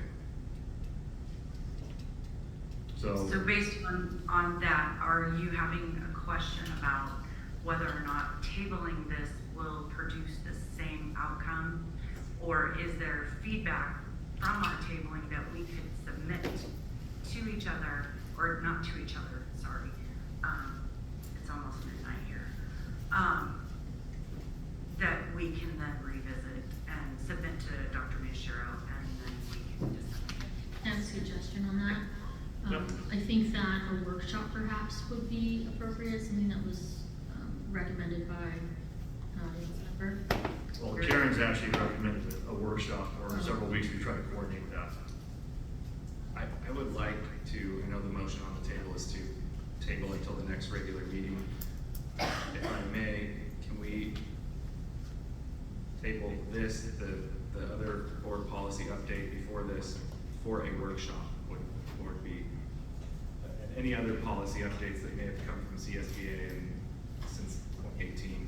I think it was the last time this board, or the previous board had gone through and adopted board policy updates. Are you talking about I and J or something else? J is a governance handbook, it's not a policy. I'm talking about D, E, Oh, D. and I, and then any other policies, because I think CSBA has updated quite a few since we're working with the 2017 versions on a few, so could we have a workshop where we bring those policies I would, work on them as a board? I would actually include the handbook too, perhaps. I agree with that. Yeah, So are you needing me to amend my You're tabling. tabling to a table toward to a board workshop to discuss this matter further? Well, I think what we're doing is you're reading what's going on. Table, came in workshop. After the workshop, then determine at the time of agenda setting whether to re-agendize. Yes. Is that what I believe that's everybody's correct. interpretation correctly? So determine at the time of agenda setting for the next regular meeting whether to agendize this item? Correct. No, Okay, those it's tabled would be three. pending a workshop. Pending workshop, okay. Then, at the next agenda setting, it would be considered for the agenda at that point in time. I would Which will like have to to be add, for the evening. sorry Karen, go ahead. We'll have to Post workshop. focus on I first and then talk about J and do similar. Right, but post workshop Or I. for I So this is strictly for and D. matter of I. No, he's already Oh, yeah, moved sorry, forward. sorry. So, Is, because we table, okay, so we table D to the next regular meeting, got it? correct. That doesn't mean we can't discuss it at the time of a workshop, right? The idea is to have a workshop between now and then. Can we call it a board policy update workshop or something that would be inclusive of more updates than just these two policies? I don't care what we call it, right? The issue would be to make it as inclusive as possible. Titling, I don't think is necessarily Okay. worrisome. So inclusive of other updates? Yeah. And other policies? The Okay. CSBA has come out with a whole bunch of them. Yep, okay. So with, Karen, do you have that clear enough? Okay, so we'll call for a vote. All in favor, please say aye. Aye. Any nays? No nays. So I is tabled pending the workshop.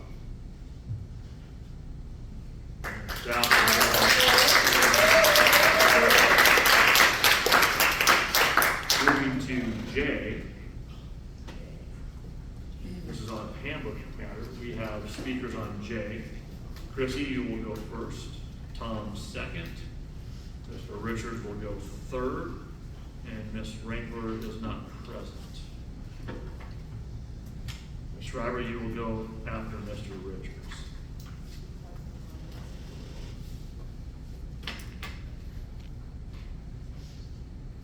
I don't know, again, who put this on, or like who orchestrated this, but it seems very retaliatory to our elected official. There's no mention from public urgency, like I haven't heard any public comment to say, oh, by the way, we don't want our board members there for 5 business days. The thing is that we have like basic tenets of oversight. What your guys' job is to look at the operations of the district, see what's going on. And I recall that we even had things where Trustee Miller and Karen Mejia and Trustee Allegria and all these people have come and we've had issues. And it just seems like that this is directed toward Anthony's school site visits, which is what is prompting the catalyst of this change. But the public elected this official because we have had major problems in this district. 3-1, we voted out Tamara Otero, the incumbent Republican and your guys' friend.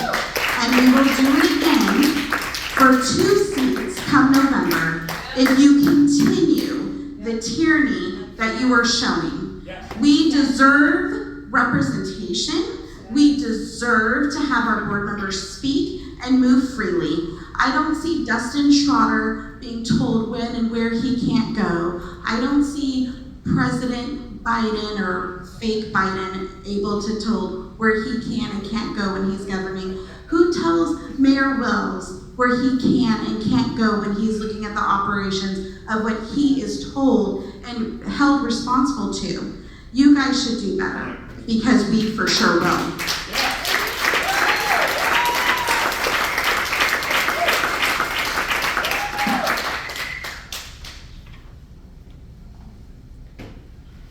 All right, good evening. At first blush, this looks like a 5-day visit notification, but it's actually a veto clause, a prevention clause. So, third sentence, if the visit cannot be accommodated due to site staffing or scheduling conflicts, the next most readily available date shall be noticed and confirmed.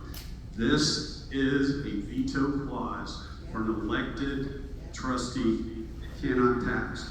Now, I want to talk about difference in style, and I want to talk about the very first thing in the board bylaws. The role of the board is elected by the community to provide leadership and oversight, ensuring accountability to the public for performance of district schools by monitoring and evaluating the effectiveness of policies. I watched this man for 6 months try to get the advertising policy followed, and it was a knockdown, drag-out fight, and site visits are part of it. This was brought on by the actions of the district. The fact that we have a man who's willing to give up his time to go do this is commendable. 25 years in the Navy, I watched admirals and commodores do these sort of site visits. 4 out of 5 will do what Dr. Miyashiro proposes, which is announce. And it's a big deal, red carpet, everything stops. But 1 out of 5 would do unannounced, not even 24 hours like Mr. Cajon Valley, unannounced visits. And it was disruptive at first, but then the commands, the ships and the squadrons got to like it because they didn't have to stop working. They could just do their job. The admiral would come through, or the commodore would come through, and he just wanted to see what was going on. That's all. It's a difference in style. And your 9005 talks about having respect for differences in style among the board members. He has a different style than you all, but your own bylaw says it needs to be respected.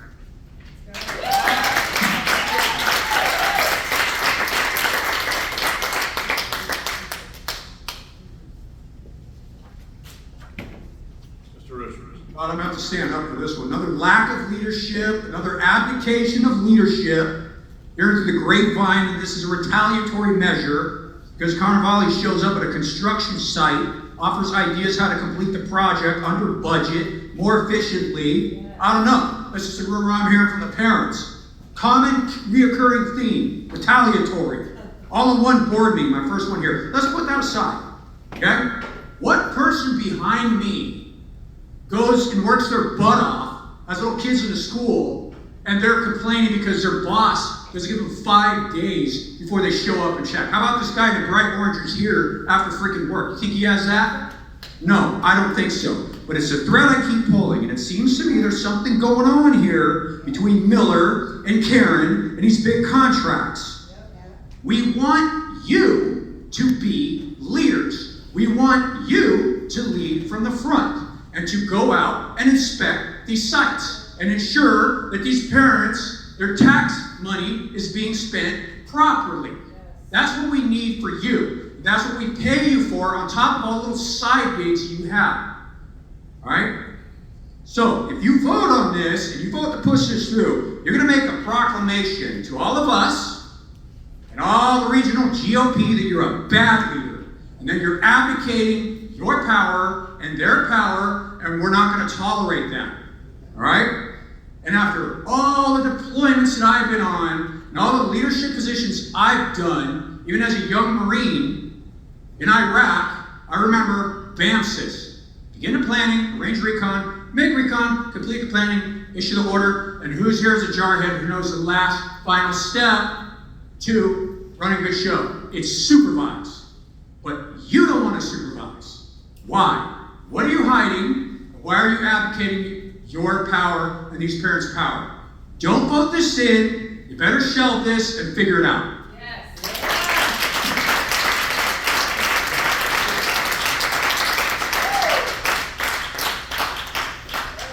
Mr. Driver.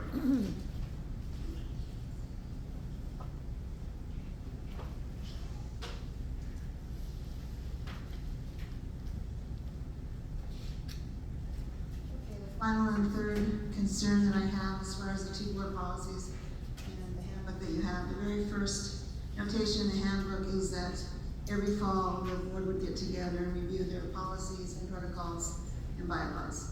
I hope that that's something that you guys will sanction from now on out. I also believe that parent participation is vitally important to you as you review all of your policy board bylaws and protocols. And maybe having a board-appointed subcommittee, policy subcommittee might be effective, might be engaging the community, because the thing that came out of Escondido was vitally important to this board. It was to Anthony when he asked for a special board meeting to discuss the administrative regulation that every district up and down the state of California adopted. It was as law, it was not law. This district's put hundreds of thousands of dollars, can't quite get that amount, to write curriculum and training for something that was not law, that denied parental notification. So number one, how you receive your CSBA policies is vitally important to this board. It cannot sit in the district office, especially if it's tied to parental notification, and this board did not have an opportunity to flush that out, but yet they spent hundreds of thousands of dollars towards it. That needs to be addressed in your board workshop immediately, because nobody knows what that law is or what happened in that judgment. Is two teachers filed a lawsuit against the district, which you do not want, to protect their first right amendments in sharing anything that students have that involves the parents' right to know. So I ask that you have a policy subcommittee, you review how your board policies come to you, and administrative regulations through CSBA. Thank you.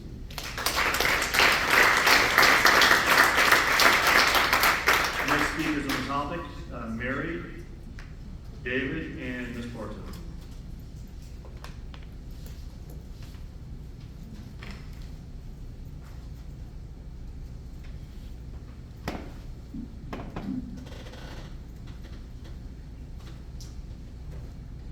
Hi, Mary Davis here. So I do have a lot of concerns about this. And my issue is, let's just use an example for the layperson of our house. If you know somebody is coming, if they give you 5 days notice that you're gonna have company coming, your house is gonna look pretty amazing, right? Try if they knock at your door and you're not expecting them, maybe not quite the same results. Let's go to other types of licensing and inspection. How about restaurants? Okay, there's a reason why license inspections, daycares, CPS, for barbers, whatever, they don't give pre-notice, and there's a really good reason why, because when there's pre-notice, things will be one way, and like the commander said, that it'll be quite another. So we need the ability to go in 24 hours is more than enough notice, courtesy, and I also want the superintendent out of this equation. He is a subordinate, he is the employee. It could be a courtesy notice, a CC. The board members should give direct notice to the school principal or whoever's in charge of that school. If they want to CC the superintendent, that's fine. 24 hours is more than enough notice. And again, you're going to get a different picture, you're going to see the real thing, and they will get used to it, again, as the commander said. So I really do encourage you, get some pragmatism in there and treat this like any other type of licensing inspection, because we need accountability, and the governing board offers that. Thank you so much.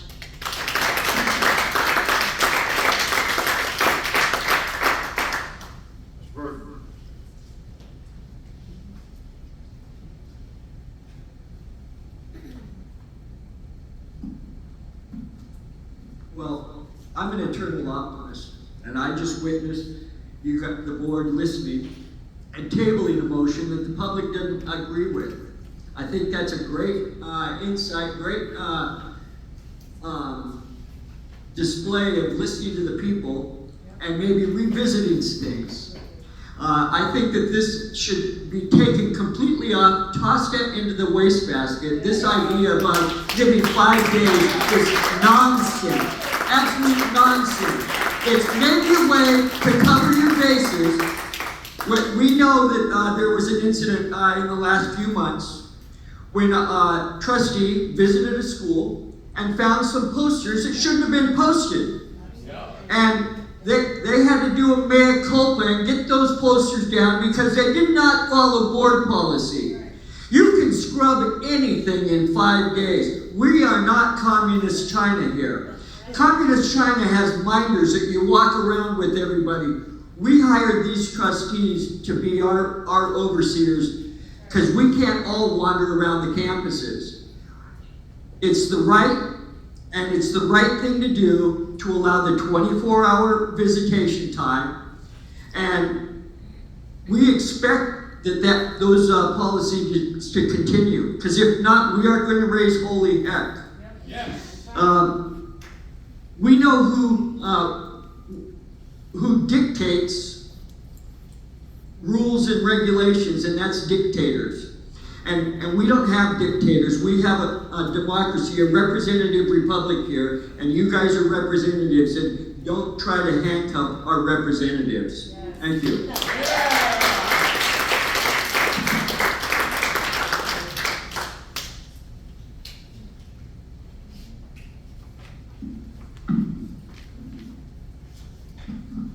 So I'm sure glad I came. Ms. Barker, wait till your clock starts, please. I'm sure glad I came tonight. I finally, I think, saw the board working together, and it touched my heart. I think you need to do more working together versus infighting with each other, trying to be right all the time. Site visits. This policy that is trying to be implemented in the governance standard handbook does not surprise me. You tried that on me. But this is a public board member who had, there are public documents when board members and the superintendent were deposed, in my case, that I have knowledge of, and they're public, where they said, we don't have to call the superintendent, we just show up at schools. I can guarantee that will be the same policy for those board members, but not for Anthony if this passes. I think it is a disservice to the community and the parents and the staff members that want board members to go visit schools. So trying to silence him for doing his job goes against all your principles. Be Cajon Valley, empower staff, emphasize relationships, building a community, communicate positively, deliver as a team, innovate, develop, deliver services. Those are your promises sitting before all of you tonight and all of us. Where is delivering as a team? Where is building a community? Board members have to be out in the school to be able to build that community with the schools. And I think Anthony is doing a fabulous job on that. I know Joe goes out to schools and sees they're doing a fabulous job with that. I know other board members visit schools. They're doing a fabulous job with that. Why are we trying to now dictate what board members are doing when we already have a board policy? And that board policy... Thank you, Ms. Bartow.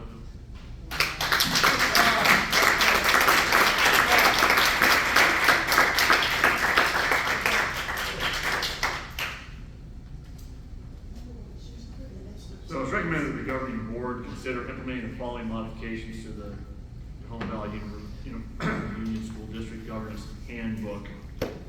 We have a motion on this matter. I think along with this matter it should be, my recommendation would be to include this in a workshop. Or even board. Or workshop. Retreat, yeah. Or retreat. I agree with that. The governance handbook itself says that it would be updated annually at a workshop retreat in the fall. It doesn't appear that that's been done, at least from the document we're working with, since 2014.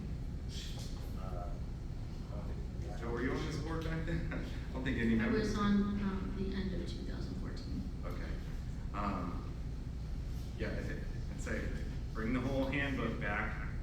basis. I mean, it's an expired document at this point, because the board back then agreed that they would renew each year.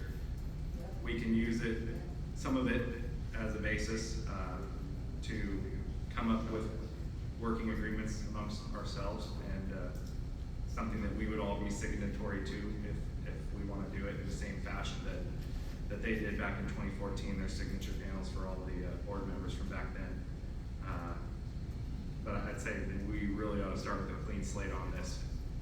I wouldn't, yeah, so. There's no motion pending. Would somebody like to make a motion? I think Joe did, didn't he? I'll second. There's no actual motion. It was a discussion about what we might or might not do, but it wasn't. It was just my recommendation. So a recommendation, not a motion. Would you like to make a motion, Joe? Sure, I'll make a motion to recommend to add this to a workshop or retreat. So table is pending a workshop or retreat. Is that fair? With the same item above, during the same time. Second. All right, second by Karen. Any questions on what the motion is? No questions on the motion. Do we have verbal? All in favor say aye. Aye. Any nays? No. Okay, matters tabled. Moving to item 10.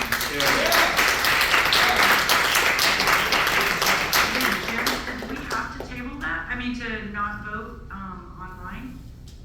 We did. Yeah, we have to do it verbally because it was a tabling motion, not a motion to do the first reading and adopt. Okay. Well, actually, it's not even a first reading, it's a handbook. Technically, it doesn't have to be agendized, but we did it so that we could be transparent with the concept. So, Custom Apparel Awards, we have a speaker card on this. Ms. Bartow. Yes. It's 11K. Oh, yes.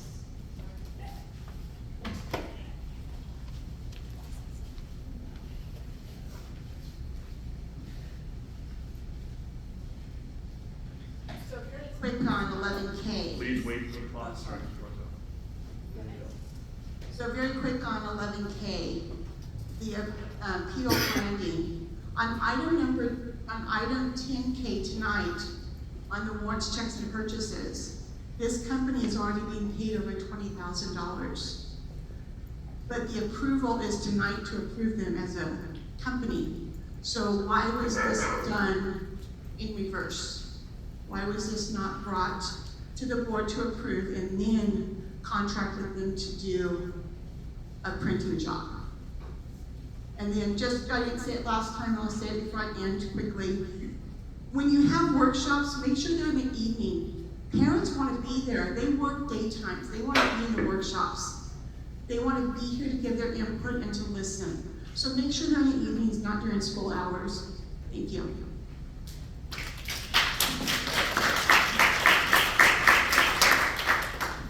Board 11K is recommended the governing board re-award bid 1611 to Borderline Management Inc., DBA Boca Rico Inc., as next lowest responsive bidder and authorize staff to execute the necessary documents. Do we have a motion? Motion. Motion by Joe. Do we have a second? Second. Second by Juliana. Any additional discussion or comment? I have a question. What's the difference between Boca Rio Inc.'s bid and the original awardee on this? Is that somewhere on here? That's the 39,000. 39,000 more? And they're delivering the same amount of stuff, basically? It's no change? Based on the estimates, these are an estimated bid, because we give estimates on how many shirts the school site may buy. So based on the estimates, that was the bids they put in. You may not use all that authority, but based on the bids they put in, that's if we use exactly that amount of hirings, that'd be $39,000 more. So it's an up to amount based on the amount of items we ordered? All right, that's all my questions. So Scott, would that be like even our PTAs and PTOs when they're ordering shirts and then they get the money into their accounts? Is that? Yeah, I'm not sure if PTA goes through this bid necessarily, but I know like student bodies and school sites order as well as a district for different products. Okay, thank you. Those explanations, please vote.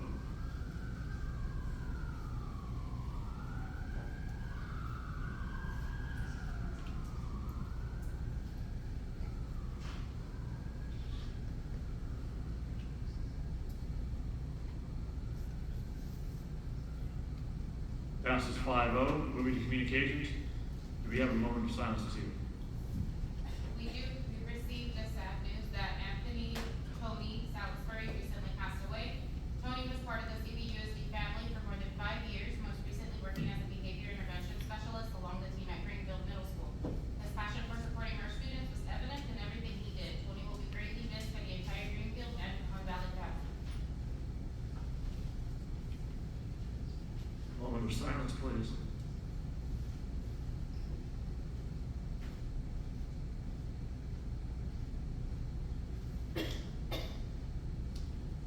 Thank you. Michelle, do we have retirements?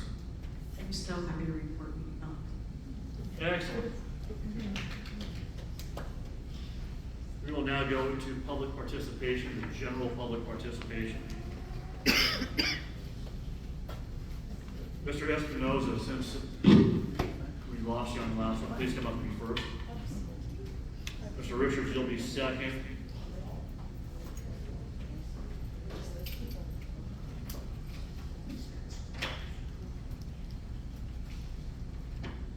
Okay, I'm back.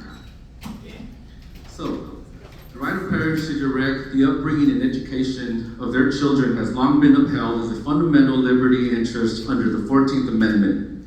As far back as 1923, in Meyer versus Nebraska, the Supreme Court ruled that parents hold a protected right to control their children's education. The Founding Fathers recognized the importance of the parents' relationship and the limited role of elected officials. Thomas Jefferson asserted, children do not belong to the state, but to the parent. The state's interest is secondary to the natural rights of parents. Legal scholars like Joseph Story and James Kent emphasized the common law origins establishing parental authority over child rearing as an enduring natural right preceding the Constitution.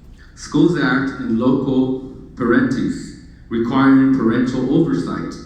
The Supreme Court has repeatedly affirmed the parental liberty interest in directing children's education as a right older than the Bill of Rights itself. Parental oversight of school boards is the model that aligns with the founding ideals of local government reflecting community wishes. School boards are not autonomous, platonic guardian entities ruling over us by representatives bound to represent the parents' interests. Supreme Court Justice McReynolds encapsulated the court's parental rights doctrine. The child is not the mere creature of the state. The rise of centralized school boards exercising unchecked powers departs from this parents-driven model.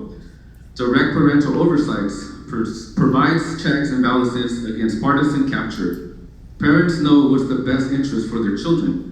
And any civic servant that believes that they know better over the parents' best interest for their children, any civic servant that believes that they know better for the child than the parents is a tyrant. The same worldview can be seen in communist China or Hitler's Germany. A person gets elected, the power goes to their head, and they seek to become unaccountable, and they force their ideas onto you against your will. The worst form of tyranny are those who think they are looking out for your best interests. Thank you.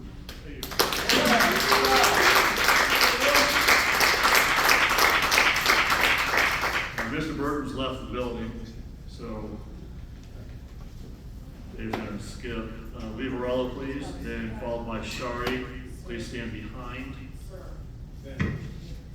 And then, is Heather Warsham here?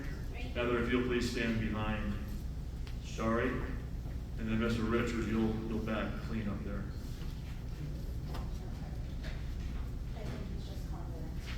Correct.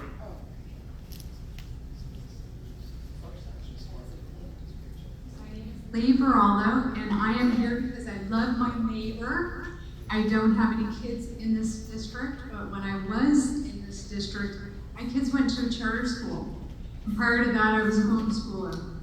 And so I have a lot of different kinds of school experience. And the thing that I liked about the charter school was that you had to have parent involvement. It was really important.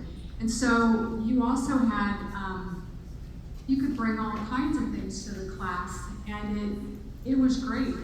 I think the kids learned more because they had parents, but still as a parent, You're the main person who's looking out for your kid. And it's your job, it's your responsibility. And so, as a board, that's your job too. And so I hope that you listen to the parents tonight. And I don't like the 5-minute rule. I don't like the 5-day rule. And I don't like the tyrant that runs this district.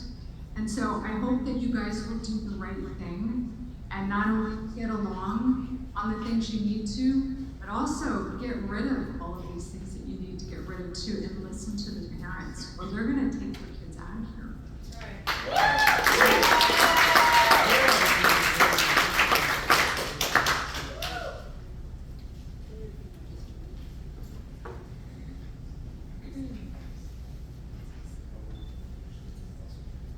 I'm so glad the superintendent decided to join us again. I was afraid he left by the evening. I've been sitting here for 5 hours and heard my messages directed toward him. Beginning of this meeting was absolutely disgusting. And if that is where we're coming, the meetings that I've been coming to, that seems to be a common theme, right? This is what goes on here. And it's, do you really want that representative of what you guys do, what you are? I shouldn't have to remind you. He works for you guys. You employ him. I think that's been lost on some of you. You went out of order against your own bylaws. You had 2 people that filled out their cards timely to speak. You didn't allow him to speak. Then you had a gentleman citing that he was an attorney, didn't identify himself, only said he wasn't here from Chinoff's office, so he's not an attorney for the district. The whole thing was just disturbing and disgusting. Lack of integrity and leadership leads to failure. Not only are you failing your district staff, but more importantly, you're failing our children. That's why my child doesn't go to this district. I expect every one of you to be visiting these campuses. To limit anybody from visiting these campuses, that's what I expect you guys to do. And I don't expect for 24 hours notice to be given. Why? Why can't you just walk onto a campus at any given time? If nobody's hiding anything, what's the problem?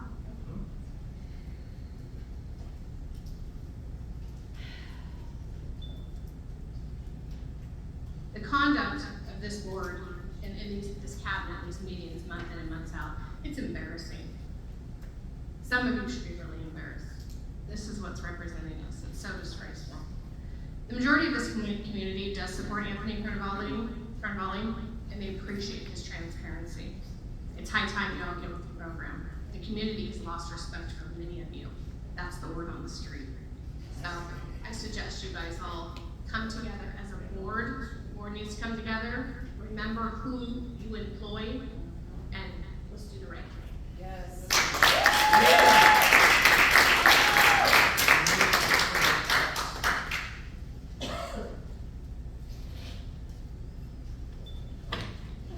Before she starts the time, can I have your, you guys look at me directly, because then I have your undivided attention. So, I won't start time, but again, many of us, especially me, take notes on every single speaker. So it's not to be rude, but I want to make sure that I can review what is or is not being said. Do you mind taking notes so that I have their undivided attention? Ma'am, you have my undivided attention whether I'm looking at you or whether I'm taking notes, so I apologize, but I just want to make sure, because every speaker that Ma'am, comes here, Anthony's making I eye contact fully with them, but understand. nobody else. I'm also taking very copious notes. So please feel free when time comes to start. My name is Heather Worsham. I have one daughter who's still in the district, and I have one daughter who is not. She's currently at El Cap. She is thriving. She has done a 360 since leaving LCC. I'm happy to hear that that's changing. I think a big reason that's changing is because of Anthony. Yes. Prior in 7th grade and 6th grade, my daughter was being bullied at LCC. I warned Dr. Manichero in an email and had a Zoom call with him about said problem. I also attended a meeting here, and I also presented you, Mr. Miller, with texts of death threats to my daughter. I'll follow up to, I'll reach out to you, nothing happened. I reached out to Anthony and to Ashley and asked them to get involved. and hear my cries and to listen to me because I felt like I was not being heard. Ashley would watch over my daughter while she was on site, helping, doing whatever, teachers, PTO, whatever it may be. And it personally made me feel better knowing Ashley was there. Not only that, but Anthony speaks for me. None of you spoke for me. I spoke up for over 2 years. I spoke to the principal, I emailed, and not until I talked to Anthony did anything ever get done. He does not need 5 days notice. He should show up and be able to have a presence at schools that his sons go to as well. And I think that's a crock. All of these pillars to me up here that you guys say you stand for, it's all bullshit. And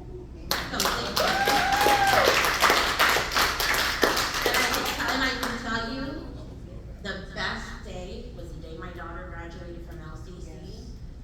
She is thriving, happy, and the only reason I have her at Blossom Valley is because I love Mr. Hogan. I love the teachers there. They're amazing. They are the only thing that's keeping this district afloat. So also remember that too. But my biggest thing is you do not speak for me. You do not uphold these pillars. You will not silence me as a parent. That is my child. That is my right. I make decisions for my child, and we will not be silenced. We will not go into the dark. We will not go into the night. We will be heard. And can you look at me, or are you scared of looking at me, Dr. Manchero? Because I'm entrusting you, and it would be nice to have eye contact to know that you're not ignoring me. So I hope you hear me, that this isn't a dictatorship, that this is a board, and everybody should be accounted for. It's not a 40%, 5%. Thank you. Yeah.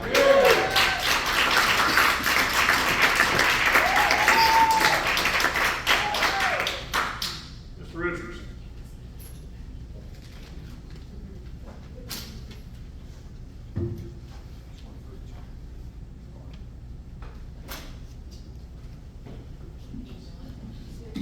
All right, I'm gonna change my tune a little bit. I appreciate listening, and so far, demonstrating some good leadership. We need to keep that going, all right? Reason somebody likes me, comes up here intensely, is because I'm a parent, working my butt off, and I have 3 jobs.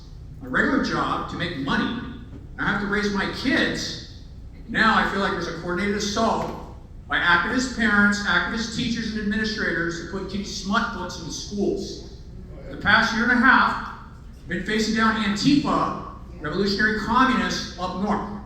So now we're coming down here because people better wake up. There's a group called the East County LGBTQ+ Alliance that are very mobilized and very activated. We just saw them in Grossmont. And they're gonna come through here and try to flip this district blue. So please, continue to listen. You are on our team. You are the leaders. But you guys have to stand up for our rights because our rights are under assault. And I have news for you. And I also have news, respectfully, for my friends in the California GOP. Parents like me are not going away. We're growing and we're expanding. And the California GOP needs to make room at the freaking table. Okay? Please. All right? We don't have all these side gigs and we're working our butt off. Now, I'm going to hand to you a binder, a packet for all the board members. It has the wording of every parental notification that we have passed up north. It's different wording for you. So when you come back, because honestly, you've done nothing. I come down to San Diego County, East County, love everybody here. Where's the parental notifications being passed? Where's the flag resolution being passed? You've done nothing. So please, we need some of these resolutions to be passed here to bring down the temperature. We need legal resolutions to solidify our rights and autonomy over our children and our taxpayers. So you need to start passing resolutions. I'm also looking to Santee. Where you at, Santee? Lakeside? Let's go. Okay? And a last point. We saw something good here happen. We're going to keep our eyes open. But now we're all connected. And this is the result of all of us parents. We're now in touch now. So the days, just like up north, of hiding things from parents and thinking that we're all disaggregated and we're all going to stay in our little districts, it's over. SoCalParentAdvocates.com, mark your calendar, October 21st, 11 a.m., Balboa, Stop the War on Children rally. We're going to recruit more people and get a groundswell of new bodies in our movement. Thank you. Thank you, Mr. Miller, and thank you, Vice President.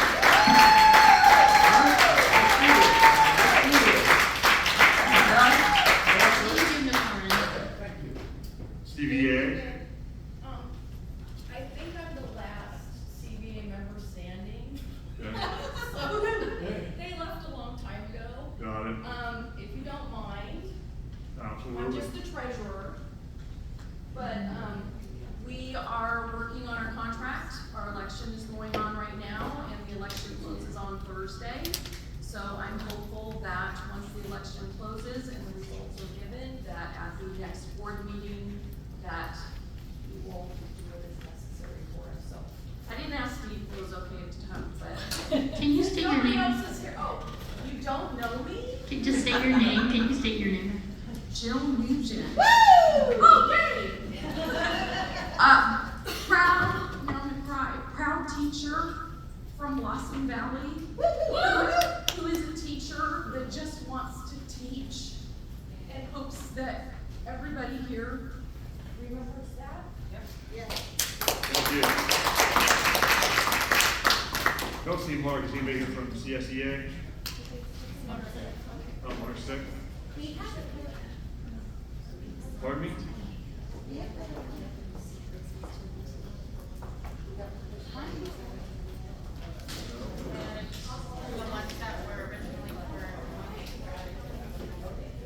Oh, we can do that, yes.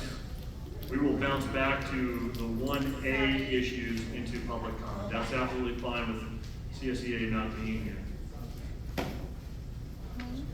So, Chrissy, go right ahead. And then we'll follow by Priscilla. No, so they submitted a card under 1A, which is a notice issue, which came out as a point of order. I don't believe it was an appropriate point to have public comment, so we moved them to actual public comment. All right. I just wanted to say how thankful I am that Sharifin is here, Rad Movement. LCC had a scary moment where a student went missing. And I feel very proud and grateful that our principal and the whole team, Mr. Sachs and Ryan Love and everybody came together and worked diligently with the RAD movement to locate the student. Especially Mr. Chotsko, he's really shown a lot of great leadership this year, and this is just another example of how he's really flipping LCC around, and I really commend him for that. I would love to see, I know some people brought up the parental notification and parental bill of rights and things like that.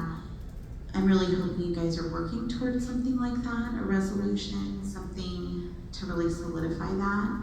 But I would really like in our safety meeting, perhaps a resolution about the procedure in which to call maybe the RAD movement or something would be really beneficial to our district.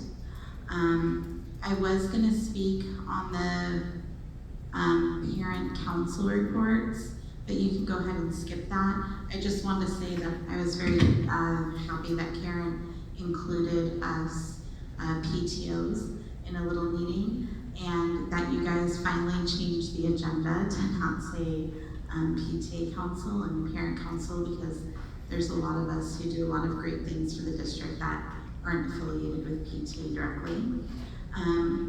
And again, I just want you guys to remember, like, we elected you guys to be our voice, our eyes and ears and oversight, and respect our decision enough to trust the officials we picked to be on the campuses for us. Trust in the calling that you have to be here. Trust that God put you in these seats for a reason. And just trust that we are going to do what we need to do as parents to make sure that this oversight stays complete and transparent and honest. And I really hope you think back to the reasons you got into this business. It's for the kids. And remember that the parents are relying on you to make sure that what we want is fulfilled and the oversight we want to see is done. Thank you. Priscilla, you're next, and I apologize. I don't mean to be rude, but I need to step out for one moment. Do you want me to wait? You can go right ahead. If you want to wait, I can step out too. In which case, then we'll hold for a moment. Yeah, then you only have one board member sitting here anyway, so.